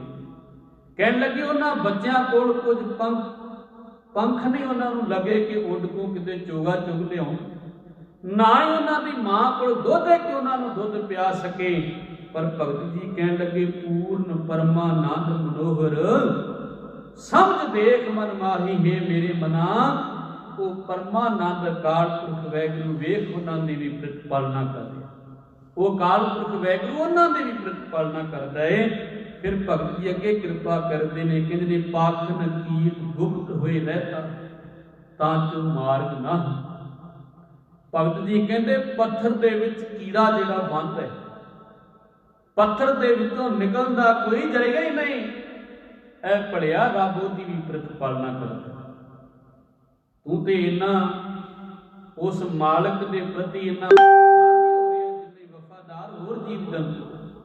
ਅੱਜ ਤੂੰ ਰੱਬ ਦੇ ਨਾਲ, ਆਪਣੇ ਧਰਮ ਦੇ ਨਾਲ ਬੇਵਫਾਈ ਕਰ ਰਹੀ ਹੈ। ਆਪਣੇ ਧਰਮ ਦੇ ਅਸੂਲਾਂ ਨੂੰ ਸਿੱਕੇ ਤੇ ਟੰਗ ਕੇ ਤੂੰ ਆਪਣਾ ਮਤਲਬ ਕਰ ਰਿਹਾ ਹੈ। ਉਹ ਭਲਿਆ ਯਤਨ ਕਰ, ਗੁਰੂ ਗ੍ਰੰਥ ਸਾਹਿਬ ਜੀ ਦੀ ਬਾਣੀ ਨੂੰ ਪੜ੍ਹ ਤੇ ਇਹਨਾਂ ਯੋਧਿਆਂ ਦੀ ਤਵਾਰੀਖ ਨੂੰ ਪੜ੍ਹ ਕੇ ਕੌਮ ਦੀ ਚੜ੍ਹਦੀ ਕਲਾ ਔਰ ਕੌਮ ਦੀ ਡੁੱਬਦੀ ਨਈਆਂ ਨੂੰ ਤਾਰਨ ਵਾਸਤੇ ਕੁਝ ਤੂੰ ਵੀ ਨਾਮਵੰਦ ਹੋ। ਪਰ ਇਹ ਹੋ ਤਾਂ ਨਹੀਂ ਸਕਦੇ ਜੇ ਅਸੀਂ ਧੰਨ ਗੁਰੂ ਗ੍ਰੰਥ ਸਾਹਿਬ ਜੀ ਦੇ ਨਾਲ ਜੁੜ ਸਕੀਏ, ਬਾਬਿਆਂ ਨਾਲ ਨਹੀਂ। ਕੋਈ ਕਹਿੰਦਾ ਜੀ ਸਾਡੇ ਨਾਲ ਜੁੜੋ, ਸਾਡੇ ਬਾਬੇ ਨੇ। ਕਿੰਨੇ ਕੁ ਬਾਬੇ ਤੁਸੀਂ ਵੇਖਦੇ ਹੋਗੇ ਜਿਹੜਾ ਕਹਿੰਦਾ ਸੀ ਫੂਕ ਮਾਰੇ ਐਵੇਂ ਕਰਦਾ ਉਵੇਂ ਕਰਦੇ, ਹੁਣ ਕੋਈ ਲੱਭਦਾ ਹੀ ਨਹੀਂ। ਨਾ ਕੋਈ ਹੱਥ ਵੇਖਣ ਵਾਲਾ ਲੱਭਦਾ ਏ, ਨਾ ਕੋਈ ਹੋਰ ਬਾਬਾ ਲੱਭਦਾ ਏ ਵੀ ਜਿਹੜੇ ਕਹਿੰਦੇ ਸਨ ਸਾਡੇ ਬਾਬੇ ਐਵੇਂ ਕਰਦੇ, ਕੋਈ ਨਹੀਂ ਜੋ ਹੁਣ ਲੱਭਦਾ। ਹੁਣ ਤੇ ਸੰਗਤਾਂ ਵੀ ਹੁਣ ਤੇ ਕਹਿੰਦੇ ਨਾ ਨਾ ਬਈ ਸਾਡੇ ਲਾਗੇ ਨਾ ਆਇਓ, ਕਿਤੇ ਅਸੀਂ ਵੀ ਨਾ ਇਸ ਬਿਮਾਰੀ ਦੇ ਜਿਹੜੇ ਹੈ ਸਾਨੂੰ ਵੀ ਕਿਤੇ ਬਿਮਾਰੀ ਜਿਹਦੇ ਕਿਤੇ ਨਾ ਚਿੰਬੜਦਾ ਹੈ। ਗੁਰੂ ਗ੍ਰੰਥ ਸਾਹਿਬ ਸਾਧ ਸੰਗਤ ਦੁਨੀਆ ਉੱਤੇ ਹੁਣ ਇੱਕੋ ਹੀ ਗੁਰੂ ਹੈ। ਤੁਸੀਂ ਪੁੱਛੋਗੇ ਉਹ ਕੌਣ? ਦੁਨੀਆ ਤੇ ਬੜੇ ਬਾਬੇ। ਅੱਜ ਤੁਸੀਂ ਚਲੇ ਜਾਓ ਬਾਬਾ ਜੀ ਤੁਹਾਡੇ ਕੋਲ ਬਹਿਣਾ ਗੱਲਾਂ ਬਾਤਾਂ ਕਰੋ, ਕਹਿੰਦਾ ਨਾ ਨਾ ਮੈਂ ਨਹੀਂ, ਚਲੇ ਜਾਓ ਮੇਰੇ ਲਾਗੋਂ। ਪਰ ਖਿਆਲ ਕਰਨਾ ਜਦੋਂ ਤੁਸੀਂ ਧੰਨ ਗੁਰੂ ਗ੍ਰੰਥ ਸਾਹਿਬ ਜੀ ਦੇ ਕੋਲ ਆਓਗੇ ਨਾ, ਗੁਰੂ ਗ੍ਰੰਥ ਸਾਹਿਬ ਜੀ ਨੇ ਇਹ ਨਹੀਂ ਕਹਿਣਾ ਕਿ ਤੂੰ ਚਲੇ ਜਾ, ਮਹਾਰਾਜ ਕਹਿਣਾ ਆ ਸਿੱਖਾ ਤੂੰ ਮੇਰੀ ਗੋਦੀ ਵਿੱਚ ਬਹਿ ਜਾ, ਤੈਨੂੰ ਮੈਂ ਗੁਰੂ ਦੀ ਬਾਣੀ ਦੀ ਲੋਰੀ ਦੇਵਾਂ। ਤੇਰੀ ਬਿਮਾਰੀ ਨੂੰ ਤੈਨੂੰ ਮਾਨਸਿਕ ਤੌਰ ਤੇ ਇੰਨਾ ਤਕੜੀਆਂ ਕਰ ਦੇਵਾਂ ਕਿ ਤੂੰ ਘਬਰਾਵੇਂ ਨਾ ਜੀਵਨ ਦੇ ਅੰਦਰ। ਸਾਧ ਸੰਗਤ ਇੱਕੋ ਗੁਰੂ ਹੈ, ਉਹ ਹੈ ਧੰਨ ਸ੍ਰੀ ਗੁਰੂ ਗ੍ਰੰਥ ਸਾਹਿਬ ਜੀ, ਜਿਹੜੇ ਅੱਜ ਵੀ ਸਾਨੂੰ ਸਾਡੇ ਨਾਲ ਸਾਨੂੰ ਆਪਣੇ ਨੇੜੇ ਲਾਉਂਦੇ ਨੇ। ਆਖੋ ਸਤਨਾਮ ਸ੍ਰੀ ਵਾਹਿਗੁਰੂ। ਹੋਰ ਦੁਨੀਆ ਦੇ ਜਿੰਨੇ ਵੀ ਗੁਰੂ ਕਹਿੰਦੇ ਨਾ ਨਾ ਦਰਵਾਜ਼ੇ ਬੰਦ ਕਰ ਦੋ, ਕਿਸੇ ਨੂੰ ਅੰਦਰ ਨਹੀਂ ਵੜ ਦੇਣਾ, ਕੋਈ ਮੇਰੇ ਲਾਗੇ ਨਾ। ਪਰ ਗੁਰੂ ਗ੍ਰੰਥ ਸਾਹਿਬ ਜੀ ਜਿਹੜੇ ਸਾਨੂੰ ਆਪਣੀ ਕੋਲ ਬਿਠਾਉਂਦੇ। ਖੈਰ ਮੈਂ ਬੇਨਤੀ ਕਰ ਰਿਹਾ ਸਾਂ, ਭਗਤ ਜੀ ਕਹਿੰਦੇ ਨੇ ਪਾਖਣ ਕੀਟ ਗੁਪਤ ਹੋਈ ਰਹਿਤਾ ਤਾਂ ਚੋ ਮਾਰਗ ਨਾਹੀ, ਕਹੇ ਤਨਾ ਪੂਰਨ ਤਾਹੂ ਕੋ ਮਤ ਰੇ ਜੀ ਡਰਾ। हे ਜੀਵ ਡਰ ਨਾ, ਉਹ ਅਕਾਲ ਪੁਰਖ ਵਾਹਿਗੁਰੂ ਬੜਾ ਬੇਅੰਤ ਹੈ, ਉਹ ਦਇਆ ਦਾ ਘਰ ਹੈ। ਮੇਰੇ ਪੰਚਮ ਪਾਤਸ਼ਾਹ ਜੀ ਕਹਿੰਦੇ ਨੇ ਦਇਆ ਕਰਨੰ ਦੁੱਖ ਹਰਨੰ ਉਚਰਨੰ ਨਾਮ ਕੀਰਤਨ। ਵਾਹਿਗੁਰੂ ਕਿਰਪਾ ਕਰੇ ਸਾਡੀ ਸੁਰਤ ਅੰਦਰ ਗੁਰੂ ਦੇ ਬਚਨ ਵਸਣ, ਸਾਡਾ ਵੀ ਭਰੋਸਾ ਭਗਤ ਧੰਨਾ ਜੀ ਵਰਗਾ ਬਣ ਜਾਏ। ਪਿੱਛੇ ਭਗਤ ਧੰਨਾ ਜੀ ਦਾ ਜਨਮ ਦਿਨ ਲੰਘ ਕੇ ਗਿਆ ਔਰ ਕੁਝ ਨਾਮ ਧਰੀਕ ਸਿੱਖਾਂ ਨੇ ਭਗਤ ਧੰਨਾ ਜੀ ਨੂੰ ਬੁੱਤ ਪ੍ਰਸਿੱਧ ਕਰਨ ਦਾ ਯਤਨ ਕੀਤਾ। ਪਰ ਸਾਧ ਸੰਗਤ ਮੈਂ ਇਹੀ ਬੇਨਤੀ ਕਰਾਂਗਾ, ਉਹਨਾਂ ਨੇ ਭਗਤ ਨੂੰ ਨਹੀਂ, ਉਹਨਾਂ ਨੇ ਗੁਰੂ ਅਰਜਨ ਪਾਤਸ਼ਾਹ ਜੀ ਦੇ ਨਾਲ ਮੱਥਾ ਲਾਇਆ ਏ। ਜਿਹੜੇ ਧੰਨ ਗੁਰੂ ਅਰਜਨ ਪਾਤਸ਼ਾਹ ਜੀ ਕਹਿੰਦੇ ਨੇ ਕਿ ਇਹ ਬਿਦ ਸੁਣ ਕੋ ਜਾਟਰੋ ਉਠ ਭਗਤੀ ਲਾਗਾ, ਮਿਲੇ ਪ੍ਰਤਾਪ ਦਸਈਆਂ ਧੰਨਾ ਵਡ ਭਾਗਾ। ਇਹ ਗਵਾਹੀ ਧੰਨ ਗੁਰੂ ਅਰਜਨ ਪਾਤਸ਼ਾਹ ਜੀ ਬਾਣੀ ਅੰਦਰ ਦਿੰਦੇ ਨੇ। ਗੁਰੂ ਸਾਹਿਬ ਜੀ ਬਖਸ਼ਿਸ਼ਾਂ ਕਰਨ, ਰਹਿਮਤਾਂ ਕਰਨ। ਸਾਧ ਸੰਗਤ ਯਤਨ ਕਰੋ, ਆਪਣੇ ਘਰਾਂ ਅੰਦਰ ਬੈਠ ਕੇ ਗੁਰੂ ਗ੍ਰੰਥ ਸਾਹਿਬ ਜੀ ਦੀ ਬਾਣੀ ਨੂੰ ਪੜ੍ਹੋ, ਇਤਿਹਾਸ ਪੜ੍ਹੋ, ਇਹਨਾਂ ਕੌਮੀ ਯੋਧਿਆਂ ਦੀ ਵਾਰਤਾ ਨੂੰ ਪੜ੍ਹੋ ਜਿਨ੍ਹਾਂ ਬਾਰੇ ਮੈਂ ਆਪ ਜੀ ਦੇ ਨਾਲ ਗੱਲ ਕੀਤੀ। ਗਿਆਨੀ ਦਿੱਤ ਸਿੰਘ ਦੀ, ਪ੍ਰੋਫੈਸਰ ਗੁਰਮੁਖ ਸਿੰਘ ਦੀ, ਜਿਹੜੇ ਕੌਮ ਦਾ ਦਰਦ ਲੈ ਕੇ ਚੱਲੇ। ਇਹਨਾਂ ਮਰਜੀਵੜੇ ਸਿੱਖਾਂ ਦੇ ਇਤਿਹਾਸ ਨੂੰ ਪੜ੍ਹੋ ਔਰ ਅਰਦਾਸ ਕਰੋ ਸਰਬੱਤ ਦੇ ਭਲੇ ਦੀ। ਵਾਹਿਗੁਰੂ ਕਿਰਪਾ ਕਰੇ ਇਸ ਨਾਮ ਰਾਤ ਬਿਮਾਰੀ ਦਾ ਨਾਸ਼ ਹੋਵੇ ਔਰ ਸੰਸਾਰ ਦੇ ਜੀਵਾਂ ਨੂੰ ਉਹ ਅਕਾਲ ਪੁਰਖ ਵਾਹਿਗੁਰੂ ਇਸ ਨਾਮ ਰਾਤ ਬਿਮਾਰੀ ਤੋਂ ਨਿਜਾਤ ਬਖਸ਼ੇ। ਸਿੱਖ ਸਦਾ ਹੀ ਸਰਬੱਤ ਦਾ ਭਲਾ ਮੰਗਦਾ ਹੈ।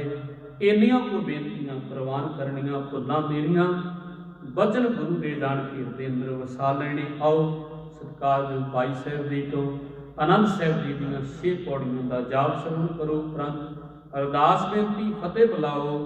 ਵਾਹਿਗੁਰੂ ਜੀ ਕਾ ਖਾਲਸਾ ਵਾਹਿਗੁਰੂ ਜੀ ਕੀ ਫਤਿਹ। ਵਾਹਿਗੁਰੂ ਜੀ ਰਾਮ ਕਲੀ ਮਹਲਾ ਤੀਜਾ। ਨਾਮ ਦੇਖੋ ਓੰਕਾਰ ਸਤਿਗੁਰ ਪ੍ਰਸਾਦ। ਅਨੰਦ ਪਿਆ ਮੇਰੀ ਮਾਈ ਸਤਿਗੁਰੂ ਮੈਂ ਪਾਇਆ, ਸਤਿਗੁਰੂ ਦਾ ਪਾਇਆ ਸਹਿਜ ਸਿੱਧੀ ਮਨ ਦੀਆਂ ਵਧਾਈਆਂ। ਰਾਗ ਰਤਨ ਪਰਵਾਰ ਪਰੀਆਂ ਸ਼ਬਦ ਗਾਵੀ ਆਈਆਂ। ਸ਼ਬਦ ਨਾ ਗਾਵੋ ਭਈ ਤੇਰਾ ਮਨ ਜਿਨੀ ਵਸਾਇਆ। ਕਹਿ ਨਾਨਕ ਆਨੰਦ ਹੋਆ ਸਤਿਗੁਰੂ ਮੈਂ ਪਾਇਆ। ਇਹ ਮਨ ਮੇਰਿਆ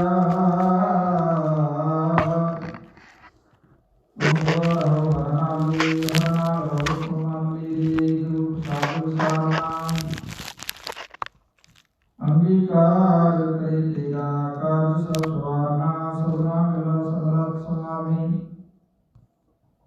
ਸੋਖ ਮਨੋ ਵਿਸਾਰੇ। ਕਹੇ ਨਾਨਕ ਮਨ ਮੇਰੇ ਸਦਾ ਰਹੋ ਹਰਿ ਨਾਮ ਦੇ। ਸਾਚੇ ਸਾਹਿਬਾ ਕਿਆ ਨਾਹੀ ਕਰ ਤੇਰੇ।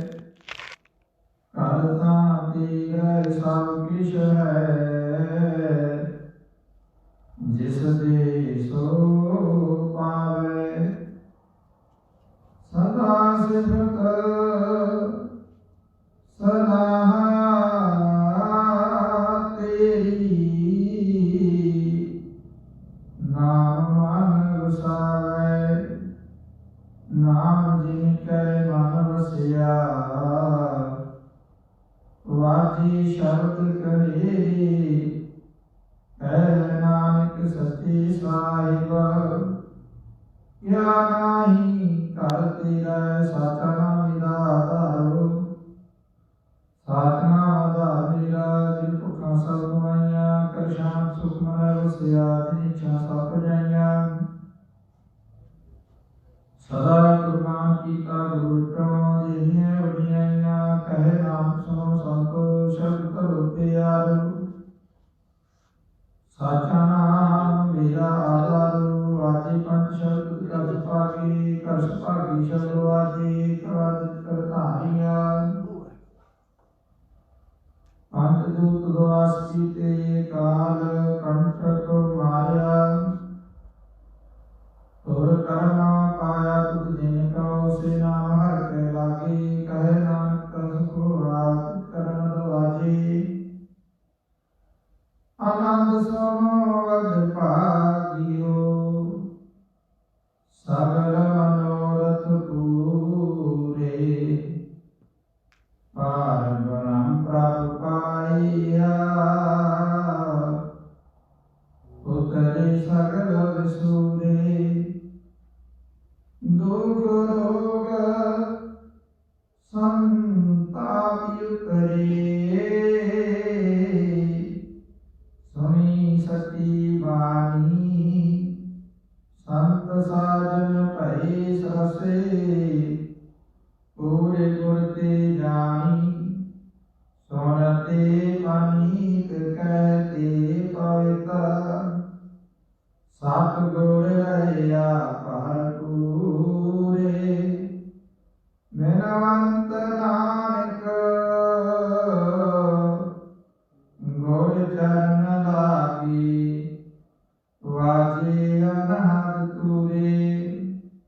ਸੁਣਤੇ ਪਨੀਤ ਕਹਤੇ ਪਵਿੱਤਰ। ਸਤ ਗੁਰ ਰਹਿਆ ਭਰਪੂਰੇ। ਬਿਨਵੰਤ ਨਾਨਕ ਗੁਰ ਚਰਨ ਲਾਗੀ। ਵਾਜੇ ਅਨਹਦ ਤੂਰੇ। ਵਾਹਿਗੁਰੂ ਜੀ ਕਾ ਖਾਲਸਾ ਵਾਹਿਗੁਰੂ ਜੀ ਕੀ ਫਤਿਹ। ਠਾਕੁਰ ਤੁਮ ਪੈ ਅਰਦਾਸ ਜਿਉ ਪਿੰਡ ਸਭ।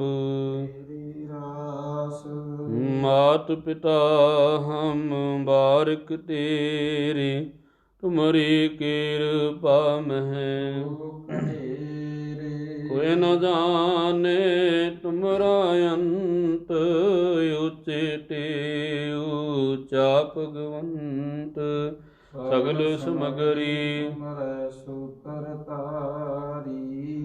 ਤੁਮ ਤੇ ਹੋਏ ਸੁਆਗਿਆ। ਤੁਮਰੀ ਗਤ ਮਿਤ ਤੁਮ ਹੀ ਜਾਨੀ, ਨਾਨਕ ਦਾਸ ਸਦਾ ਕੁਰਬਾਨੀ। ਬੋਲਾਂ ਦੇ ਸਤਨਾਮ ਵਾਹਿਗੁਰੂ ਇੱਕ ਓੰਕਾਰ ਵਾਹਿਗੁਰੂ ਜੀ ਕੀ ਫਤਿਹ। ਸ੍ਰੀ ਭਗਵਤੀ ਜੀ ਸਹਾਈ। ਵਾਰ ਸ੍ਰੀ ਭਗਵਤੀ ਜੀ ਕੀ ਪਾਤਸ਼ਾਹੀ ਦਸਵੀਂ ਪ੍ਰਥਮ ਭਗਵਤੀ ਸਿਮਰ ਕੈ ਗੁਰੂ ਨਾਨਕ ਲਈ ਧਿਆਏ। ਫਿਰੰਗਤ ਗੁਰ ਤੇ ਅਮਰਦਾਸ ਰਾਮਦਾਸ ਵਹੀਂ ਸਹਾਈ। ਅਰਜਨ ਹਰ ਗੋਬਿੰਦਨੋ ਸਿਮਰੋ ਸ੍ਰੀ ਹਰਿ ਰਾਏ। ਸ੍ਰੀ ਹਰਿ ਕ੍ਰਿਸ਼ਨ ਧਿਆਈ ਹੈ। ਜਿਸ ਡਿਠੇ ਸਭ ਦੁਖ ਜਾਏ, ਤੇਗ ਬਹਾਦਰ ਸਿਮਰਿਐ। ਘਰ ਨੂੰ ਨਿਤ ਆਵੇ ਧਾਈ, ਸਭ ਥਾਈ ਹੋਏ ਸਹਾਈ। ਦਸਵਾਂ ਪਾਤਸ਼ਾਹ ਸ੍ਰੀ ਗੁਰੂ ਗੋਬਿੰਦ ਸਿੰਘ ਸਾਹਿਬ ਜੀ ਸਭ ਥਾਈ ਹੋਏ ਸਹਾਈ। ਦਸਾਂ ਪਾਤਸ਼ਾਹਾਂ ਦੀ ਜੋਤ ਸ੍ਰੀ ਗੁਰੂ ਗ੍ਰੰਥ ਸਾਹਿਬ ਜੀ ਦੇ ਪਾਠ। ਸਿਦਾਰ ਜੀ ਕਾ ਧਿਆਨ ਤਰਕੇ ਬੋਲੋ ਜੀ। ਪੰਜਾਂ ਪਿਆਰਿਆਂ ਚੌਂ ਸਾਹਿਬਜ਼ਾਦਿਆਂ 40 ਮੁਕਤਿਆਂ ਹਠੀਆਂ ਜਪੀਆਂ ਤਪੀਆਂ। ਜਿਨ੍ਹਾਂ ਨਾਮ ਜਪਿਆ ਵੰਡ ਛਕਿਆ, ਦੇਖ ਚਲਾਈ ਤੇ ਗਵਾਹੀ। ਦੇਖ ਕੇ ਡਿਠ ਕੀਤਾ ਤਨਾਂ ਪਿਆਰਿਆਂ ਸਚਿਆਰਿਆਂ ਦੀ ਕਮਾਈ ਦਾ ਧਿਆਨ ਤਰਕੇ ਖਾਲਸਾ ਜੀ ਬੋਲੋ ਜੀ। ਜਿਨ੍ਹਾਂ ਸਿੰਘਾਂ ਸਿੰਘਣੀਆਂ ਨੇ ਧਰਮ ਹੇਰ ਸੀਸ ਦਿੱਤੇ, ਬੰਦ ਬੰਦ ਕਟਾਏ, ਖੂਪਰੀਆਂ ਲਹਾਈਆਂ, ਚਰਖੀਆਂ ਤੇ ਚੜੇ, ਆਰਿਆਂ ਨਾਲ ਚਰਾਏ ਗਏ। ਗੁਰਦੁਆਰਿਆਂ ਦੀ ਸੇਵਾ ਲਈ ਕੁਰਬਾਨੀਆਂ ਕੀਤੀਆਂ, ਧਰਮ ਨਹੀਂ ਹਾਰਿਆ। ਸਿੱਖੀ ਸਿਦਕ ਕੇਸਾਂ ਸਵਾਸਾਂ ਨਾਲ ਨਿਭਾਹੀ, ਤਿਨਾਂ ਦੀ ਕਮਾਈ ਦਾ ਧਿਆਨ ਤਰਕੇ ਖਾਲਸਾ ਜੀ ਬੋਲੋ ਜੀ। ਪੰਜਾਂ ਤਖਤਾਂ ਸਰਬੱਤ ਗੁਰਦੁਆਰਿਆਂ ਦਾ ਧਿਆਨ ਤਰਕੇ ਬੋਲੋ ਜੀ। ਪ੍ਰਿਥਮੇ ਸਰਬੱਤ ਖਾਲਸਾ ਜੀ ਕੀ ਅਰਦਾਸ ਹੈ ਜੀ। ਸਰਬੱਤ ਖਾਲਸਾ ਜੀ ਕੋ ਵਾਹਿਗੁਰੂ ਵਾਹਿਗੁਰੂ ਵਾਹਿਗੁਰੂ ਚਿਤ ਆਵੇ। ਚਿਤਾਵਨ ਕਾ ਸਦਕਾ ਸਰਬ ਸੁਖ ਹੋਏ।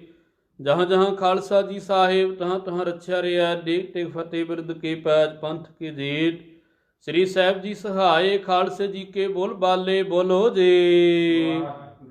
ਸਿੱਖਾਂ ਨੂੰ ਸਿੱਖੀ ਦਾਨ, ਕੇਸ ਦਾਨ, ਰਹਿਤ ਦਾਨ, ਵਿਵੇਕ ਦਾਨ, ਵਿਸਾ ਦਾਨ, ਭਰੋਸਾ ਦਾਨ, ਦਾਨਾ ਸਿਰਦਾਨ, ਨਾਮਦਾਨ। ਸ੍ਰੀ ਅੰਮ੍ਰਿਤਸਰ ਜੀ ਕੇ ਇਸ਼ਨਾਨ। ਚੌਂਕੀਆਂ ਝੰਡੇ ਬੁੰਗੇ ਜੁਗੋ ਜੁਗ ਟਲ। ਧਰਮ ਕਾ ਜੈਕਾਰ ਬੋਲੋ ਜੀ। ਸਿੱਖਾਂ ਦਾ ਮਨ ਨੀਵਾਂ, ਮਤ ਉੱਚੀ ਮਾਦਾ ਰਾਖਾ। ਆਪੋ ਅਕਾਲ ਪੁਰਖ ਵਾਹਿਗੁਰੂ ਹੈ। ਅਕਾਲ ਪੁਰਖ ਆਪਣੇ ਪੰਥ ਦੇ ਸਦਾ ਸਹਾਈ ਦਤਾਰ ਜੀਓ। ਸ੍ਰੀ ਨਨਕਾਣਾ ਸਾਹਿਬ ਤੇ ਹੋਰ ਗੁਰਦੁਆਰੇ ਗੁਰਧਾਮਾਂ ਜਿਨ੍ਹਾਂ ਤੋਂ ਪੰਥ ਨੂੰ ਵਿਛੋੜਿਆ ਗਿਆ, ਤਿਨਾਂ ਦੇ ਖੁੱਲੇ ਦਰਸ਼ਨ ਦੀਦਾਰ ਤੇ ਸੇਵਾ ਸੰਭਾਲ ਦਾ ਦਾਨ ਪਿਆਰੇ ਖਾਲਸਾ ਜੀ ਨੂੰ ਬਖਸ਼ੋ। ਹੇ ਨਿਮਾਣਿਆਂ ਦੇ ਮਾਣ, ਨਿਤਾਣਿਆਂ ਦੇ ਤਾਣ, ਨਿਓਟਿਆਂ ਦੀ ਓਟ। ਧੰਨ ਧੰਨ ਸਾਹਿਬ ਸ੍ਰੀ ਗੁਰੂ ਗ੍ਰੰਥ ਸਾਹਿਬ ਜੀਓ। ਆਪ ਜੀ ਦੇ ਮੁਬਾਰਕ ਚਰਨਾਂ ਕਮਲਾਂ ਪਾਸ ਅਰਦਾਸ ਬੇਨਤੀ ਹੈ। ਸਤਿਗੁਰੂ ਜੀ ਆਪ ਜੀ ਨੇ ਮਹਾਨ ਬਖਸ਼ਿਸ਼ ਰਹਿਮਤ ਕੀਤੀ ਹੈ। ਗੁਰਦੁਆਰਾ ਸਿੱਖ ਸੈਂਟਰ ਫਰੈਂਕਫਰਟ ਦੀਆਂ ਸੰਗਤਾਂ ਨੂੰ ਬਾਲ ਉਦਮ ਬਖਸ਼ਿਆ ਹੈ। ਸਤਿਗੁਰੂ ਜੀ ਆਪ ਜੀ ਦਾ ਪਾਵਨ ਮੁਖ ਵਾਕ ਹੈ। ਜਨ ਪਰਿਉਪਕਾਰੀ ਆਏ, ਜੀ ਦਾਨ ਦੇ ਭਗਤੀ ਲਾਇਨ। ਹਰਸੋਂ ਲੈਨ ਮਿਲਾਏ ਦੇ ਮਾਂ ਵਾਕਾਂ ਅਨੁਸਾਰ। ਪਾਤਸ਼ਾਹ ਜੀ ਆਪ ਜੀ ਦੇ ਪਿਆਰੇ ਗੁਰ ਸਿੱਖ ਭਗਤ ਸਾਹਿਬਾਨ, ਭਗਤ ਧੰਨਾ ਜੀ ਅਤੇ ਸਿੰਘ ਸਭਾ ਲਹਿਰ ਦੇ ਬਾਨੀ ਸਤਿਕਾਰਯੋਗ ਗਿਆਨੀ ਦੀਪ ਸਿੰਘ ਜੀ ਦੇ ਜਨਮ ਦਿਹਾੜੀ ਨੂੰ ਮੁੱਖ ਰੱਖਦੇ ਹੋਇਆਂ ਸਤਿਗੁਰੂ ਜੀਓ ਹਫ਼ਤਾਵਾਰੀ ਦੀਵਾਨ ਸਜਾਏ ਗਏ। ਸਜੇ ਹੋਏ ਦੀਵਾਨਾਂ ਦੇ ਅੰਦਰ ਪਾਤਸ਼ਾਹ ਜੀ ਆਪ ਜੀ ਦੀ ਕਿਰਪਾ ਸਦਕਾ ਸਰਬੱਤ ਦੇ ਭਲੇ ਵਾਸਤੇ ਪਿਛਲੇ ਕੁਝ ਦਿਨਾਂ ਤੋਂ ਆਪ ਜੀ ਦੇ ਪਾਵਨ ਸਥਾਨਾਂ ਤੇ ਸ੍ਰੀ ਸਹਿਜ ਪਾਠ ਪ੍ਰਾਰੰਭ ਸਨ। ਸ੍ਰੀ ਸਹਿਜ ਪਾਠ ਦੀ ਬਾਣੀ ਪੜ੍ਹੀ ਗਈ। ਪਾਤਸ਼ਾਹ ਜੀ ਉਪਰੰਤ ਗੁਰਮਤਿ ਵਿਚਾਰਾਂ ਹੋਈਆਂ। ਸਤਿਗੁਰੂ ਜੀ ਉਹ ਸਮੁੱਚੀਆਂ ਸੇਵਾਵਾਂ ਨਿਭਾਉਂਦਿਆਂ ਅਨੇਕ ਪ੍ਰਕਾਰ ਦੀਆਂ ਗਲਤੀਆਂ ਹੋ ਜਾਂਦੀਆਂ ਨੇ। ਅਣਜਾਣ ਬੱਚੇ ਸਮਝ ਕੇ ਮਾਫ ਕਰਨਾ, ਗਾਂ ਤੋਂ ਸਮਤ ਬਖਸ਼ਣੀ। ਸਤਿਗੁਰੂ ਜੀ ਕਿਰਪਾ ਕਰਨੀ, ਰਹਿਮਤ ਕਰਨੀ। ਆਉਣ ਵਾਲੇ ਸਮੇਂ ਅੰਦਰ ਇਸੇ ਤਰ੍ਹਾਂ ਸਮੂਹ ਸਾਧ ਸੰਗਤ ਦੇ ਸਿਰ ਤੇ ਹੱਥ ਰੱਖ ਕੇ ਆਪਣੀਆਂ ਸੇਵਾਵਾਂ ਆਪ ਹੀ ਲੈ ਲੈਣੀਆਂ ਜੀਓ। ਪਾਤਸ਼ਾਹ ਜੀਓ ਸਮੁੱਚੀ ਸੰਗਤ ਵੱਲੋਂ ਆਪ ਜੀ ਦੇ ਚਰਨਾਂ ਕਮਲਾਂ ਪਾਸ ਅਰਦਾਸ ਬੇਨਤੀ ਹੈ। ਸਤਿਗੁਰੂ ਜੀ ਕਿਰਪਾ ਕਰੋ, ਰਹਿਮਤ ਕਰੋ।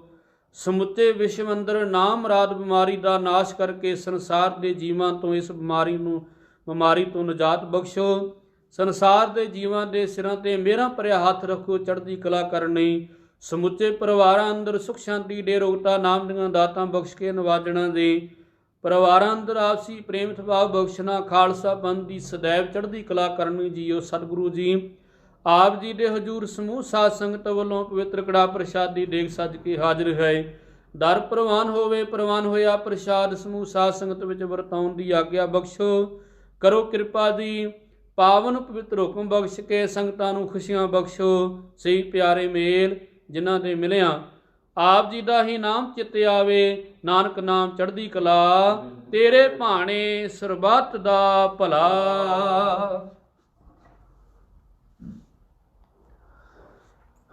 ਵਾਹਿਗੁਰੂ ਜੀ ਕਾ ਖਾਲਸਾ, ਵਾਹਿਗੁਰੂ ਜੀ ਕੀ ਫਤਿਹ। ਦੁਹਰਾ ਗਿਆ ਭਈ ਅਕਾਲ ਕੀ, ਸਭ ਸਿੱਖਨ ਕੋ ਹੁਕਮ ਹੈ। ਗੁਰੂ ਗ੍ਰੰਥ ਜੀ ਮਾਨਿਓ, ਜੋ ਪ੍ਰਭ ਕੋ ਮਿਲ ਬੋ ਚਹੇ। ਰਾਜ ਕਰੇਗਾ ਖਾਲਸਾ, ਖੁਆਰ ਹੋਏ ਸਭ ਮਿਲੈਂਗੇ। ਖੁਆਰ ਹੋਏ ਸਭ ਮਿਲੈਂਗੇ। ਬੋਲੇ ਸੋ ਨਿਹਾਲ। ਵਾਹਿਗੁਰੂ ਜੀ ਕਾ ਖਾਲਸਾ, ਵਾਹਿਗੁਰੂ ਜੀ ਕੀ ਫਤਿਹ। ਵਾਹਿਗੁਰੂ ਸਾਹਿਬ ਜੀ।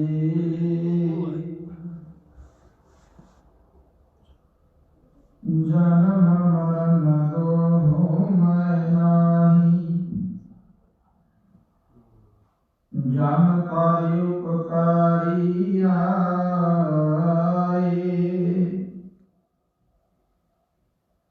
ਜੀ ਜਾਨ ਦੇ ਭਗਤੀ ਲਾਏ ਨਾ, ਹਰ ਸਿਉ ਲੈਣ ਲਗਾਈ। ਸੋ ਕਹੋ ਕਲ ਗੁਰ ਸੇਵੀਐ,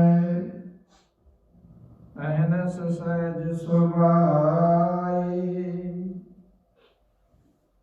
ਦਰਸ਼ਨ ਪਰਸੈ ਗੁਰੂ ਕੈ, ਜਨਮ ਮਰਨ ਦੁਖ ਜਾਏ।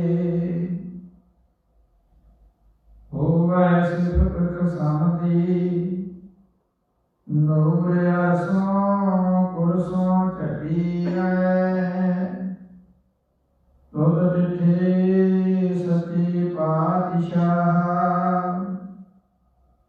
ਮਲ ਜਨਮ ਜਨਮ ਦੀ ਕੱਟੀਐ।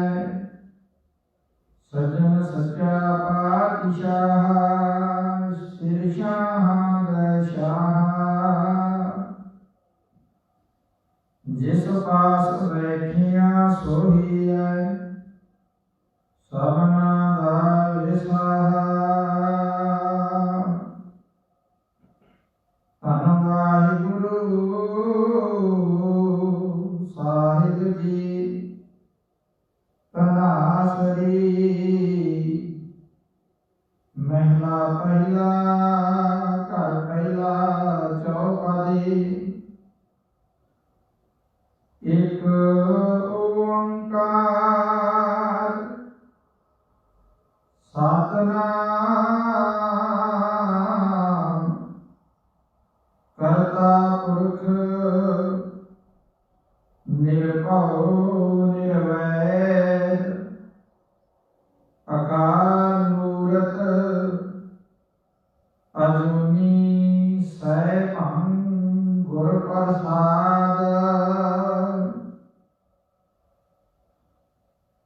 ਜੀਉ ਡਰਤ ਹੈ ਆਪਣਾ, ਕੈਸਿਓ ਕਰੀ ਪੁਕਾਰ। ਦੁਖ ਵਿਸਾਰਨ ਸੇਵਿਆ, ਸਦਾ ਸਦਾ ਦਾਤਾਰ। ਜੀਉ ਰਤ ਹੈ ਆਪਣਾ, ਕੈਸਿਓ ਕਰੀ ਪੁਕਾਰ। ਦੁਖ ਵਿਸਾਰਨ ਸੇਵਿਆ, ਸਦਾ ਸਦਾ ਦਾਤਾਰ। ਸਾਹਿਬ ਮੇਰਾ ਗੀਤ ਗਵਾ, ਸਦਾ ਸਦਾ ਦਾਤਾਰ।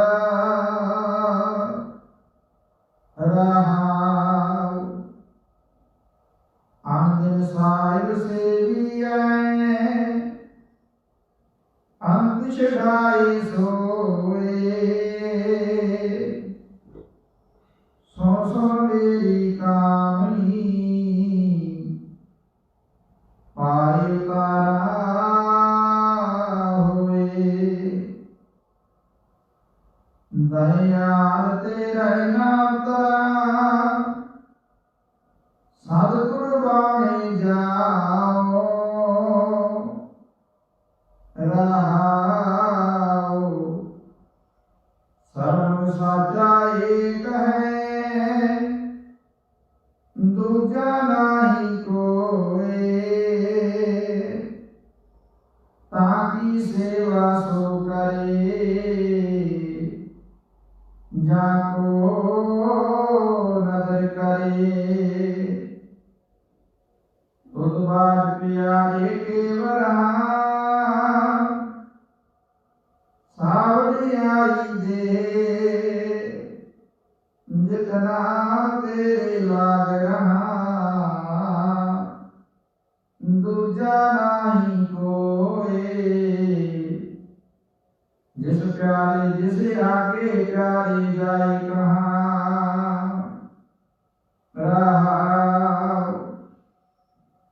सेवी साई अपना अवर न जाचो कोए नानक ताका दास है बिंद बिंद चुख चुख ਸਾਹਿਬ ਤੇਰੇ ਨਾਮ ਵਿਟੋ ਬਿੰਦ ਬਿੰਦ ਚੁਖ ਚੁਖ ਹੋਏ ਸਾਹਿਬ ਤੇਰੇ ਨਾਮ ਵਿਟੋ ਬਿੰਦ ਬਿੰਦ ਚੁਖ ਚੁਖ ਹੋਏ